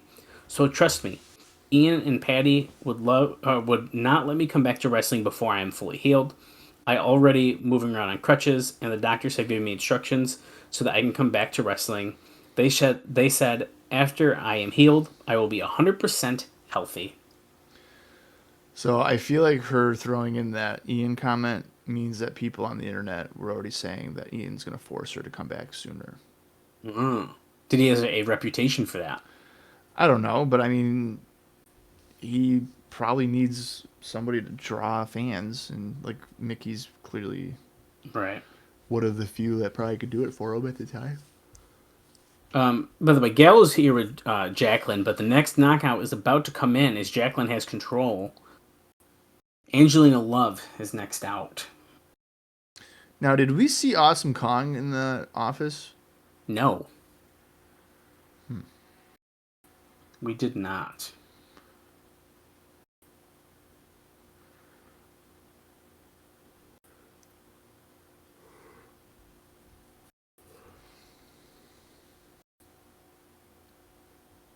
So I still have a bunch of notes to tell you. I think I have 3 more that I'll give you at some point here. Jacqueline's in here for herself, so Gal has a chance to regroup as she's going after Angelina Love. Splashes her in the corner. She's watching Sting tapes this week. Now, I like Gal, but I wish she had, like, a finisher at this point, but she still, like, keeps doing different moves.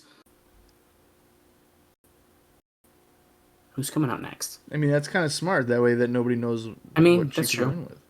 That's true. Salinas is out here next, representing LAX.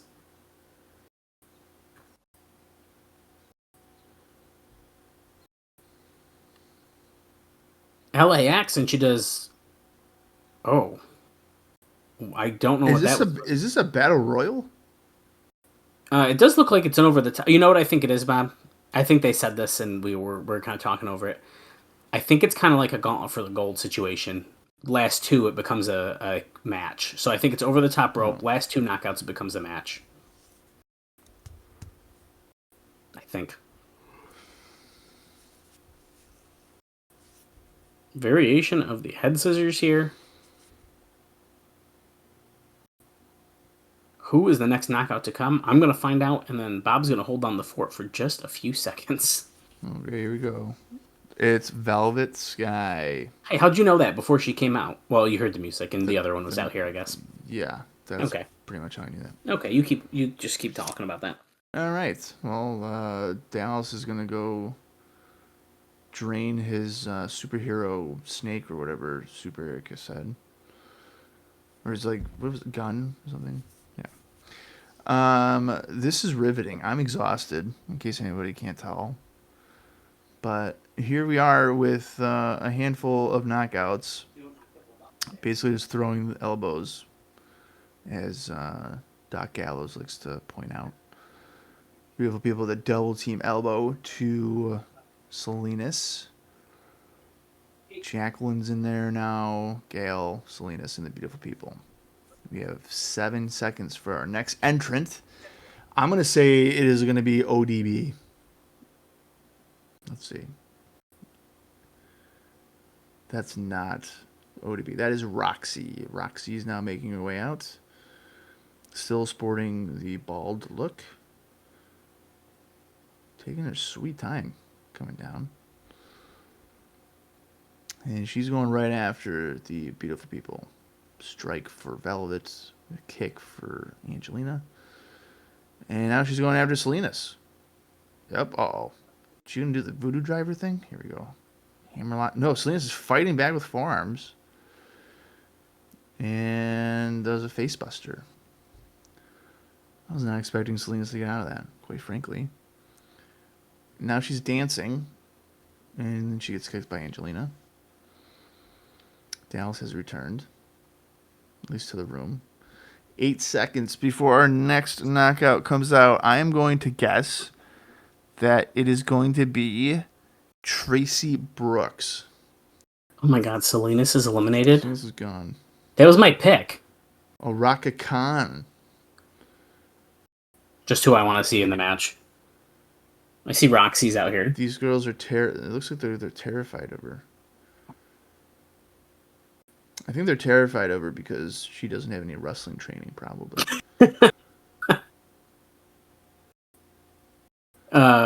Yeah, I would be too, actually, now that you say that. Yeah. Throws Gail into the corner. Roxy getting involved, but no. Oh, shoot. She just slammed, it was kind of an axe kick, but... I would say that's an axe kick. You would say that's an axe kick versus a scissor kick, but really they're the same thing. It's really not the same thing. Because when you're doing an axe, right? Let's say you have an axe. That's what she did with her foot. A scissor is this, which is what you're doing with your legs. Listen, I don't fully disagree with you. Thank you. But Mike Tenay is Mike Tenay. Yeah, well, Mike Tenay is a liar and doesn't know what he's talking about. Tracy Brooks is coming out. She does have the PR and marketing team with her in the ring. Will they work in her advantage? I assume that generally they don't, but you never know.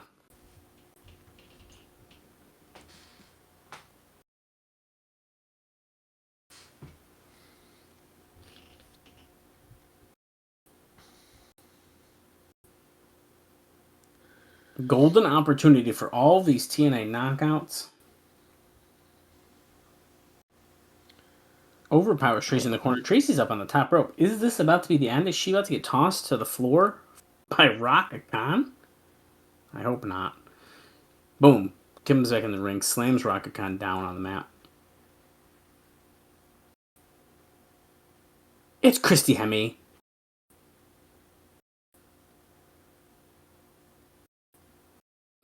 Not a good night earlier for the Rock N Rave Infection, but maybe Christy can make it all better here in the 10 knockouts Battle Royal. Okay, so Gail, Jacqueline, Roxy, Angelina. I know. Who do I want this? Well, I'm counting the women that I think have had like actual wrestling training. Christy technically did, I think, with OVW, I guess, but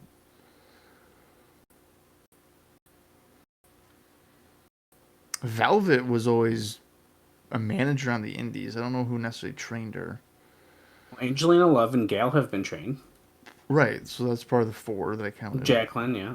Jacqueline. Roxy. ODB, okay. ODB Roxy. has, yeah. Yeah.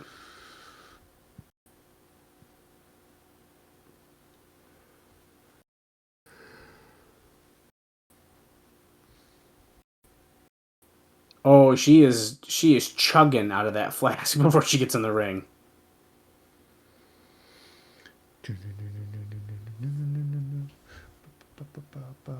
She takes the liquid courage.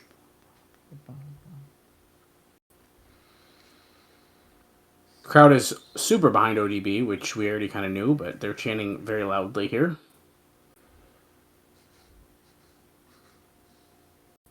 Hold that thought. Commercial break. Who gets the title shot? Are we going to come back to any eliminations? No. Of course not. Oh. Wait. 3 eliminations. There were 3.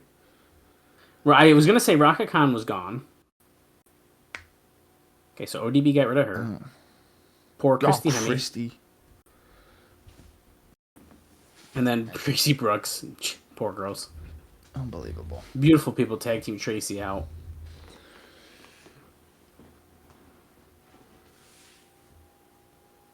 ODB thrown to the floor from Jacqueline. Roxy goes after her from behind, tosses her over the top as well. Can she skin the cat? Boom, kicks Roxy in the head. And she comes back into the ring. Grabs Roxy, tosses her to the floor.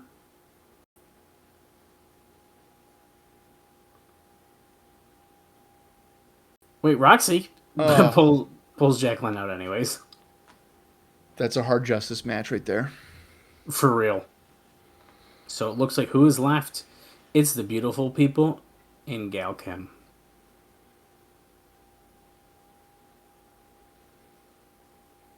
Yeah, I don't think Gail's going to win. Not with the 2-on-1, although I have a feeling she'll get out at least one of these two girls. Yeah, usually. I'm thinking Angelina's winning this. I do feel like she is probably the better of the two beautiful people in ring-wise at this point. Yeah, that's why at this point, and maybe forever. I guess I don't really remember, but... What? Didn't Velvet have a storyline at one time in TNA about winning the Knockouts title? Yeah, I think so. Yeah, that's pretty bad. Does she ever win it?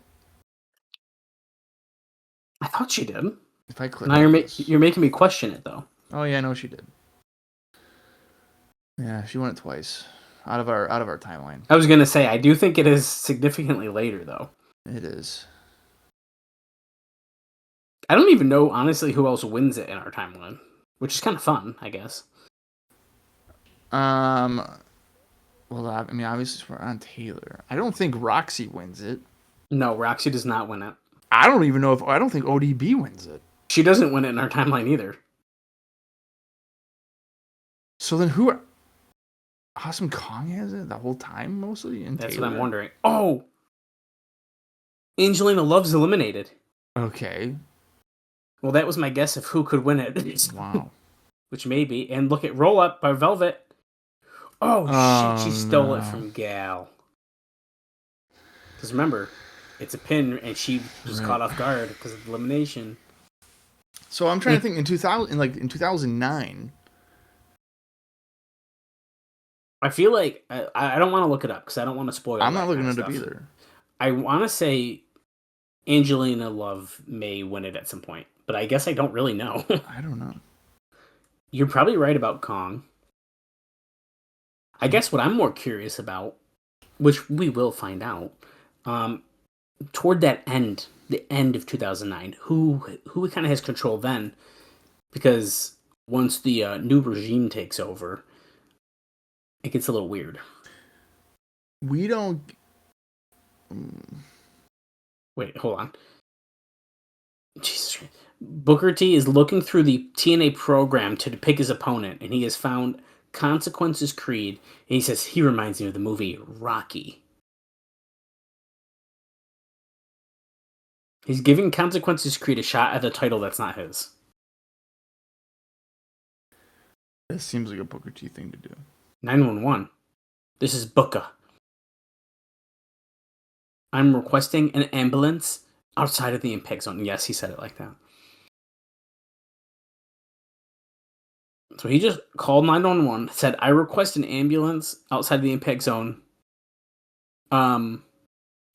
Because he just said it's a stretcher match. Bookerr T versus Consequences Creed in a stretcher match for a title that Bookerr T does not hold. So what would be really funny here is that Consequences Creed wins, and he is the champion. Well, Bob, would it surprise you if I told you that Vince Russo has, and, Dave says, I don't want to say picked up power, although some indicate he has, but there is definitely a more of an internal vote of confidence in him right now. Really? After hearing such a match, does that make sense to you? No. I'm surprised. Internal sense of confidence. Well, he just booked a stretcher match between Bookerr T and Consequences Creed. Allegedly. We're backstage with Jay Lethal and SoCal Val with JB.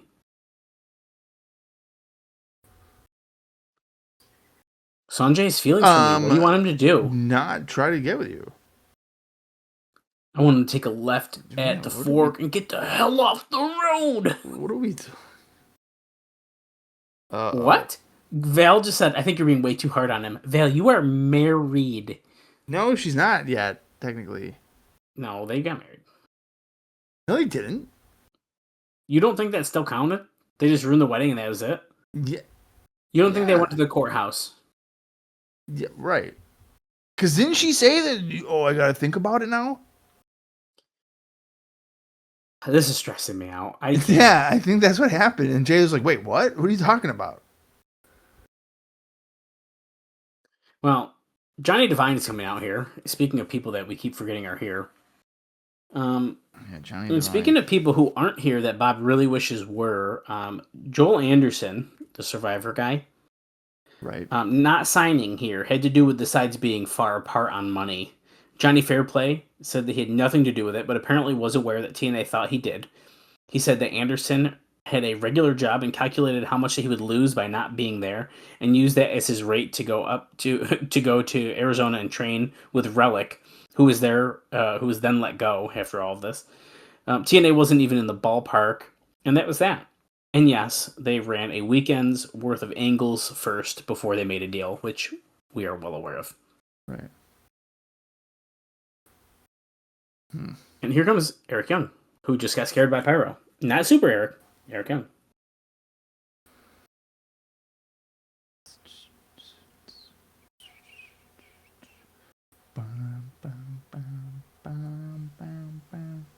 Don't fire Eric. Okay, so Eric Young versus Johnny Devine. Very random match here on Impact. Oh. And Sonjay Dutt. Okay.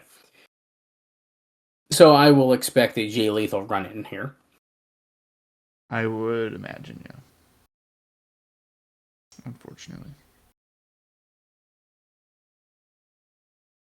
He has feelings for SoCal Val. And so she's just not really sure what to do. Well, when you have... I think she has feelings for Sonjay. You think she's going to switch?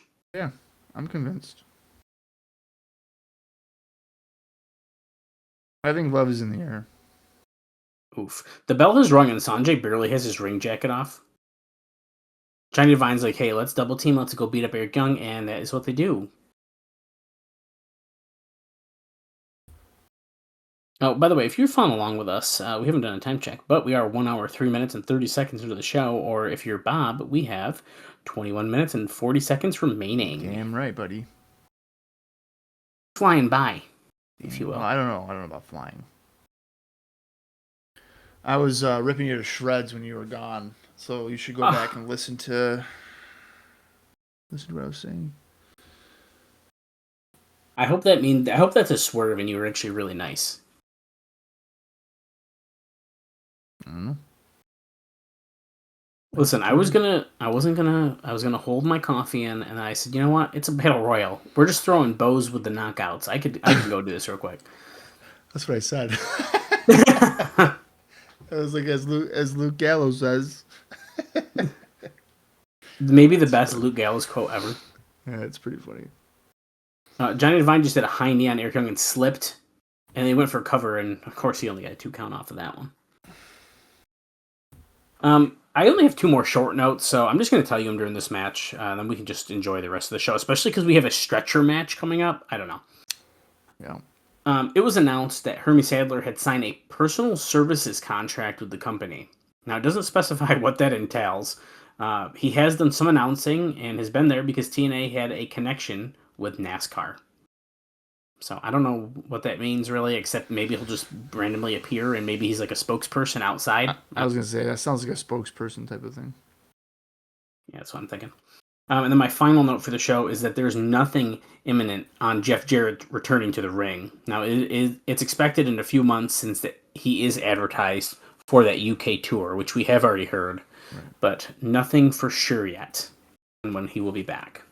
Now, speaking of Jeff Jarrett, the day that we are recording this is the day before the... Oh, that was kind of a messed up Death Valley Driver. The Dark Side of the Ring for Jarrett and TNA is airing tomorrow. Mm-hmm. There's a Death Valley Driver they probably wanted to do before. Sonjay sweep the leg of Eric Young, rolls him up. Boom. Sonjay gets the win. That didn't really do anything. That didn't really do anything for Sonjay.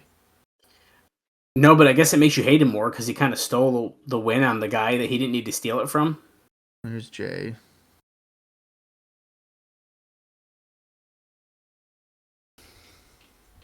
And as Lethal's going after Sonjay, Devine breaks it up.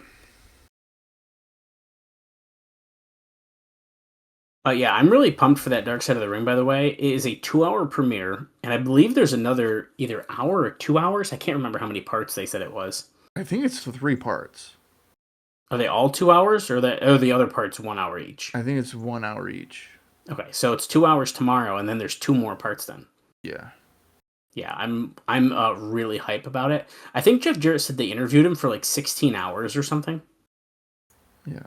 I saw the Karen Jarrett like snippet thing. Oh, I didn't see that. They posted it on Twitter, I think, and YouTube. Okay, I'll watch that when we're done recording.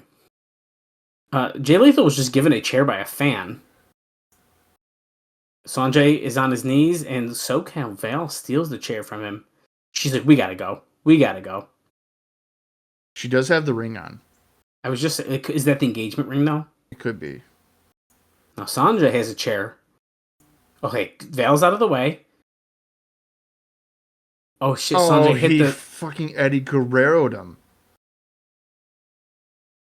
Oh my god! And Val, of course, turns around when she heard the noise because she's a normal person. What did you do? She's screaming. You took that chair and you hit him? I am so confused by this angle. You're an animal. What are you? She's pissed. Okay. All right. Can we talk about this angle for a minute and how it's being presented? Yeah. Jay Lethal's best friend has revealed that he loves his fiancée wife. Yeah. And now SoCal Val is being like, you're overreacting to this. That means she must have feelings too, right? I mean, logically, that's gotta be what's going on here. Before we went to commercial quickly, we just saw Rude and James Storm walking somewhere. But yeah, it's almost like we've drawn this thing out so long. We are now doing the weird swerve of it all of like, well, SoCal kind of like Sonjay. It's like, well, wait a second. Well, so my question is, if you were to spin it around, like let's say like a knockout or like Lauren, let's say Lauren and SoCal Val were best friends, and Lauren was like, I'm in love with Jay. Do you think SoCal Val would be like not reacting a certain type of way that like Jay is? That's a good point. I don't know. It makes SoCal Val look bad to be like, yes, it's not that big of a deal, Jay. It's like, no, that's a pretty fucking big deal. Yeah. Beer Money is coming out to the ring. I don't know how we have time for another segment right now before the main event, but I guess we do. They're sizing up the crowd, they're saying. Jeez. They're looking for their victim in the crowd. That's funny. Cut the music. Cut the fucking music.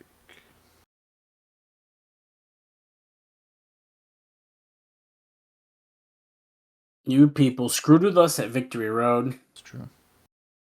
You thought it was a big joke? They weren't there. Wait, that's a really good point, yeah. Yeah. So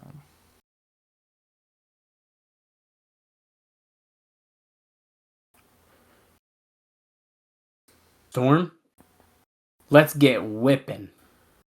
Yeah. Today goes, let's get whipping. Oh. The fans aren't backing down. In fact, some of them might want it. Oh, Storm just knocked some lady's beer out of her hand. You want some? He's just out there. The crowd is getting quite heated here. These fans are so heated they're sitting down. I would grab that kid right there. Oh my god, they're grabbing a kid. No, they're grabbing the guy who I just made fun of for sitting down, so that's really funny. Oh. LAX fan exposing his back and just whipping the shit out of him. Here come referees to try to stop this, but guess what? They're getting whipped too. This is a lot of money and fines they're about to have to pay. I'm just saying.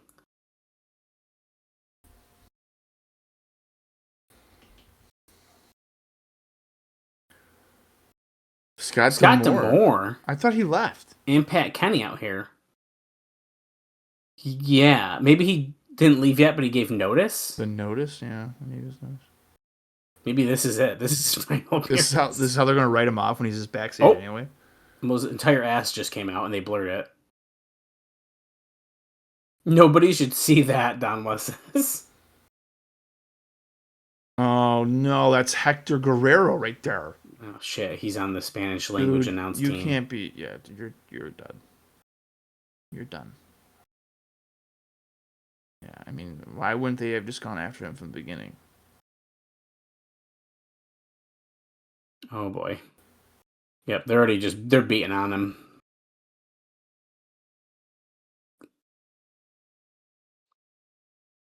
They're scrapping him in the head. They toss him into the ring.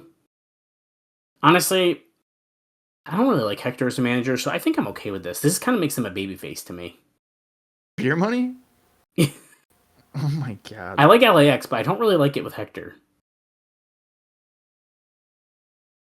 That's hilarious. I just feel like I just want Conan. He's fake Conan to me. I like it when they just beat up, old Latino guys. It's fine. Okay, we don't need to bring it up like that. Now, do I like it when they beat up managers I don't necessarily enjoy? Yes. Oh, Hector. He's handcuffed to the the turnbuckle. I want to point out right now that Dallas is treating Beer Money as the baby faces right now. Okay, ready? Boom! 1 whip. 2 whip. They pulled a shirt over. Where the hell is Homicide and Hernandez? Dude, where is LAX? Even Salinas is in the building. We already know that. So someone could try to what is going on? Bear! From a writing standpoint, how do you logically say Homicide and Hernandez do not come out for the save? I don't know. That's one thing that oh, well, here they are, but way too late. They are not paying attention to the show at all. There's no monitors.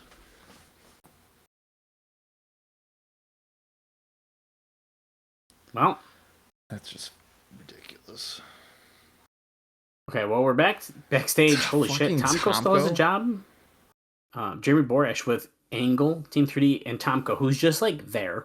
He didn't even come out in the original segment, so why is he there now? I don't know. Talk about someone we can just probably get rid of, to be honest with you. Yeah.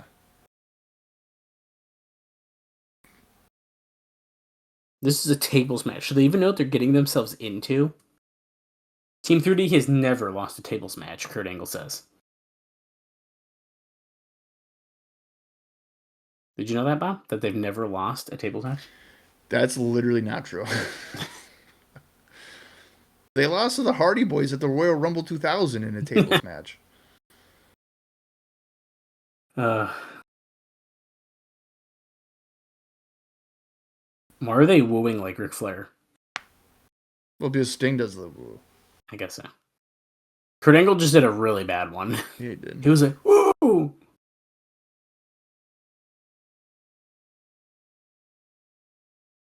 Karen's got this new talk show. I want you to crash the party. Make her life a living hell. So Tomko's job is to crash Karen's Angle next week. Yeah. So I just remembered this. So you know how I was talking about how Karen's kind of said that they were separated or whatever when her and Jeff got together. Yeah. Isn't it around this time where they have a pilot for a TV show and they're clearly together? We'd have to look it up. At least on the show. Consequences Creed has some new gear. He was just wearing black tights before, but he is dressed in some red, white, and blue. Yeah, so he is embracing the whole Rocky thing.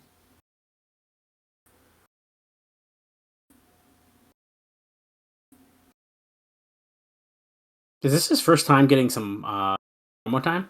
I think so. Outside of the video package thing. Yeah. Oh, he just did a spinner Rooney. He's hype. He can't even pronounce my name, Lauren. You're not going to forget the name Creed, baby. I want him tonight. Let's go. That wasn't a bad promo. I thought that was No, it wasn't. It wasn't. Bookerr T's coming out, so we're getting ready for the feature contest. We only have 8 minutes and 37 seconds remaining in the show. So you have to bring your opponent to the stretcher. Yeah, it's a stretcher match. Bookerr T has the title wrapped around his waist. Once again, this TNA World Heavyweight Championship design looks good on everyone. It literally does. It is, I've said it before and I will say it again, it is my favorite world title design. It looks so good. How long do they have that for? Well, so what? We introduced it in 2007. 2007, and it goes until about 2010, because then once, spoiler, Jeff Hardy wins it, and he switches it to the Jeff Hardy Immortal Championship. That is the final time you see the title, because then once Anderson wins it from him, and then whatever happens after that, that's when they introduce the new title. Gotcha. So essentially, almost 3 years exactly is probably really how long it lasts.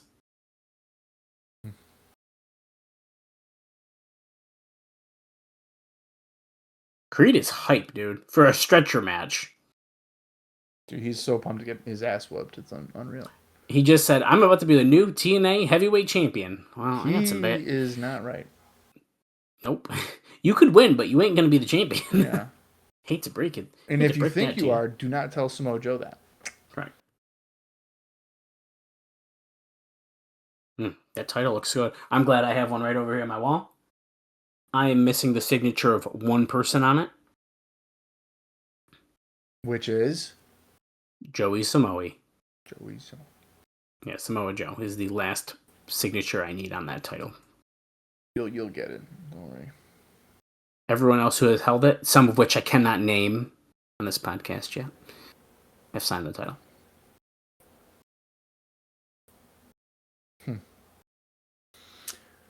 That's crazy. A stretcher has been positioned ringside. When you secure... I didn't realize you have Bookerr T's signature. Well, we'll have to see what happens at Her Justice, won't we? Seems like he already believes he's the champion. Yeah, I'm pretty sure I know where this Bookerr T storyline is going. Is do you? And I feel like it's something that I'm not specifically excited about, but I will let it play out. Yeah. Bookerr T has a side headlock. Let's let it play out, right? Yeah, we'll just let that play out a little bit. Yeah. Bookerr T has control. The crowd is chanting a lot for this, but it sounds like, are they saying "Let's go Bookerr"? Oh, it's split. It's split. Yeah. There are people saying "Let's go Creed." There is, and actually, I think there's more people saying "Let's go Creed," but the people saying "Let's go Bookerr" are being very loud and echoing in the impact zone. I'm just saying. Yeah. Bookerr landing some forearms.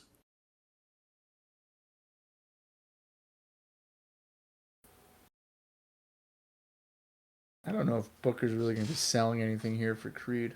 No, I don't really expect him to be honest.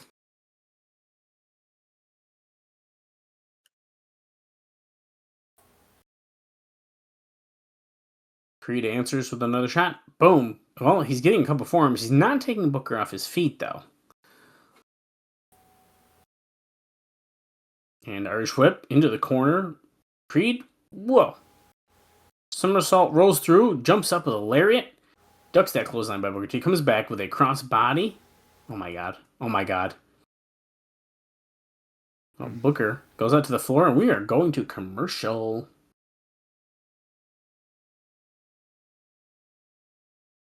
We're back, and Creed has control of the arm of Bookerr T.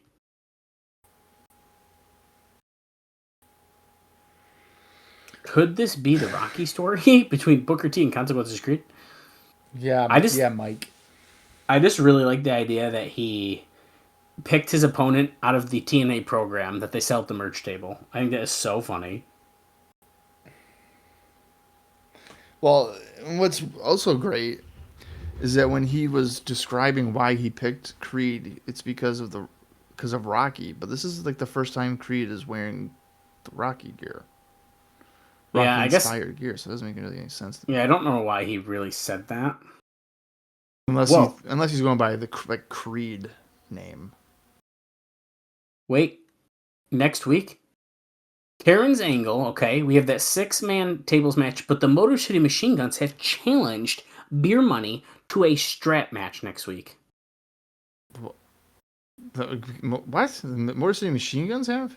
Yeah, I think they want to help stand up for all the fans and stuff like that. What?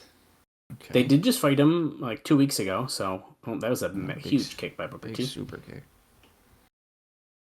I mean, that's odd, but okay.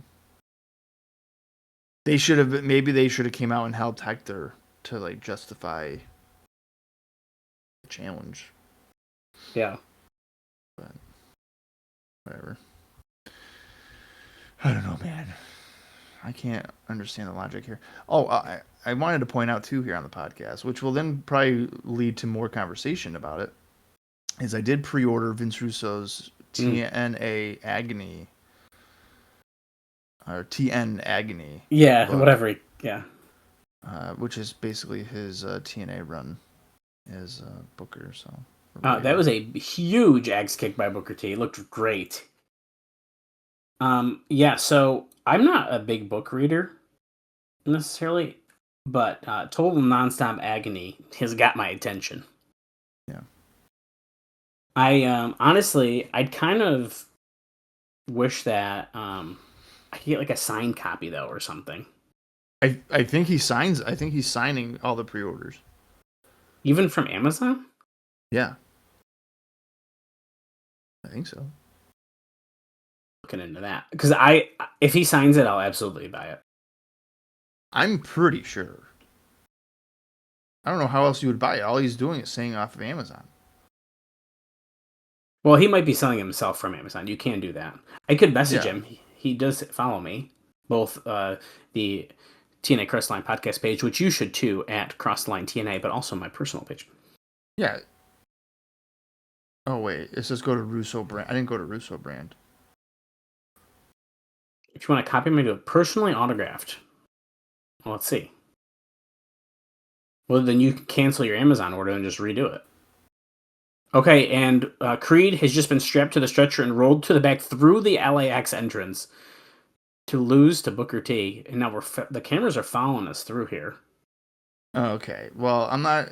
The autograph version is $50. I'm still more tempted for that. I think I'd be more inclined to. I'm buying it off of Amazon for half of that, so I think I'm okay. A Russo signature. I technically already have a signature on this plaque that's behind me over here, but Bookerr T is being attacked by Smojo and shoved into a stretcher. Or sorry, the ambulance. Mind you, Joe was in the ambulance. Did he get his title back? Oh shit! Wait! Oh my god, Karen! Or sorry, Jesus Christ! I'm so used to Karen. Charmel. How did she get a baseball bat? Where did you get this from? Is there a story behind the black baseball bat? Is Sting sending a message? Did she go to a Dick's Sporting Goods and buy a baseball bat, or was it Sting? Or was it just, I don't know, Team 3D and Kurt Angle? Oh. It could have been anything. Wow. Cinema. Well, we headed off the air with that. Bob, what did you think about our first episode of Impact after Victory Road? It was whatever. I thought that was a pretty good episode, actually. I mean, I don't know why it took LAX seemingly 20 minutes to have out Hector Guerrero. Okay. I mean, if we're going on the semantics here, but... Well, okay. Well, let me... Hang on a minute. Let me look at this refresher here. Okay, so... Kaz is clearly going through a midlife crisis. The match with Petey was fine, though. That was good. Yep. Matt Morgan, I guess, looked good with his squash thing, but out of all that, I just thought Jimmy Rave looked the best out of everything. I mean, he was bumping around really good. Yeah, that's true. I don't really have any interest in Velvet Sky. Come on. Challenging fucking Taylor Wilde. I don't have any real interest in that. The storyline with Dutt, Lethal, and Val is clearly being advanced. This is just, I think that Val is going to reveal that she is like maybe even having an affair with Sonjay or something. I think that's going to be. I feel like that's what you expect, and I think that's why they're not going to do it. That they're not going to do it? I think I think it's like the idea there's supposed to be this swerve, and that's the swerve. Oh. The swerve is the anti-swerve. I feel like that's the same thing with this Sting situation. It's the same thing. Right. I think we're doing it almost too much in the same storyline period, maybe, but... Yeah. So there's that. And then, I mean, this Joe and Bookerr thing...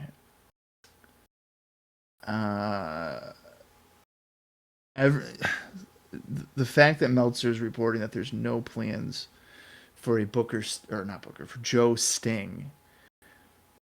But now, even at the end of this episode, Joe's like, where'd you get the baseball bat from?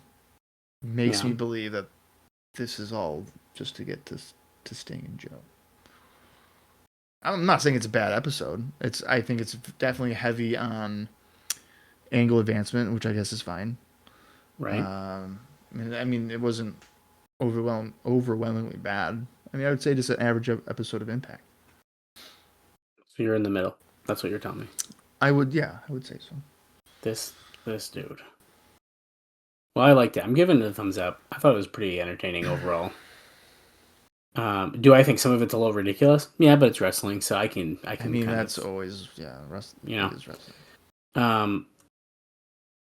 I did really like the progression we've seen is for Bookerr T's character in this episode, because I feel like up until this point it's been like really forced, and I didn't really enjoy it. But I feel like this episode, there's just something about the way he was talking to Samoa Joe and being like really aggressive about it and cutting him off and stuff, and the way he was going after Creed and stuff. I don't know. I think I've really, I think I kind of taken a turn here. I kind of like the way the Bookerr T character is going.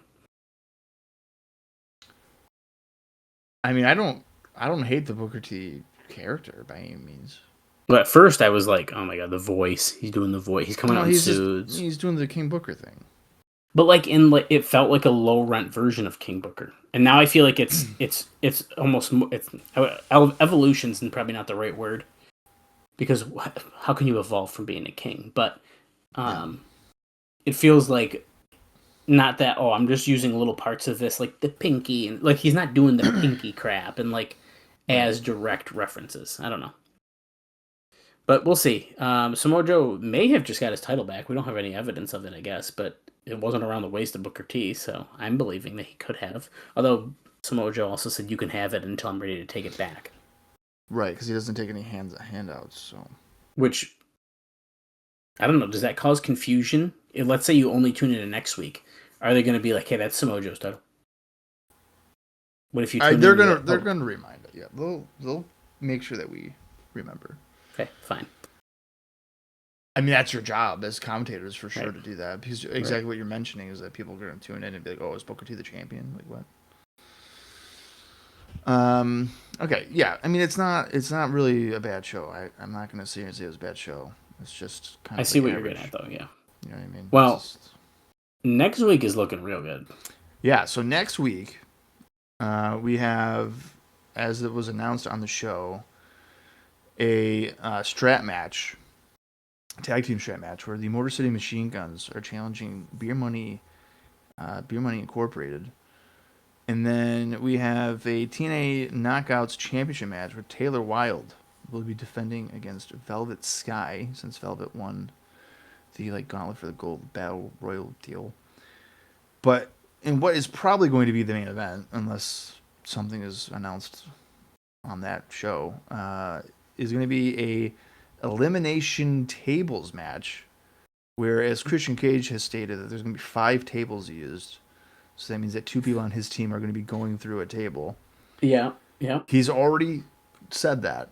So the expectation to me is that that's going to happen. It's going to be the team of Christian Cage, AJ Styles, and Rhino. against the team of Kurt Angle and Team 3D. And of course, as we know, the tables match was a stipulation that could have been chosen for Victory Road, but it was not, which makes me think that in the following week, they'll use the other stipulation potentially of a false count anywhere. So there's that. So that is going to wrap up this week's episode of the July 17th, 2008 edition of Impact. Next week, obviously, is July 24th, and then for just one more or two more episodes of Impact away from Hard Justice. So there's that. Alice, you have anything else for this week's episode? I don't think I do. I think we covered it.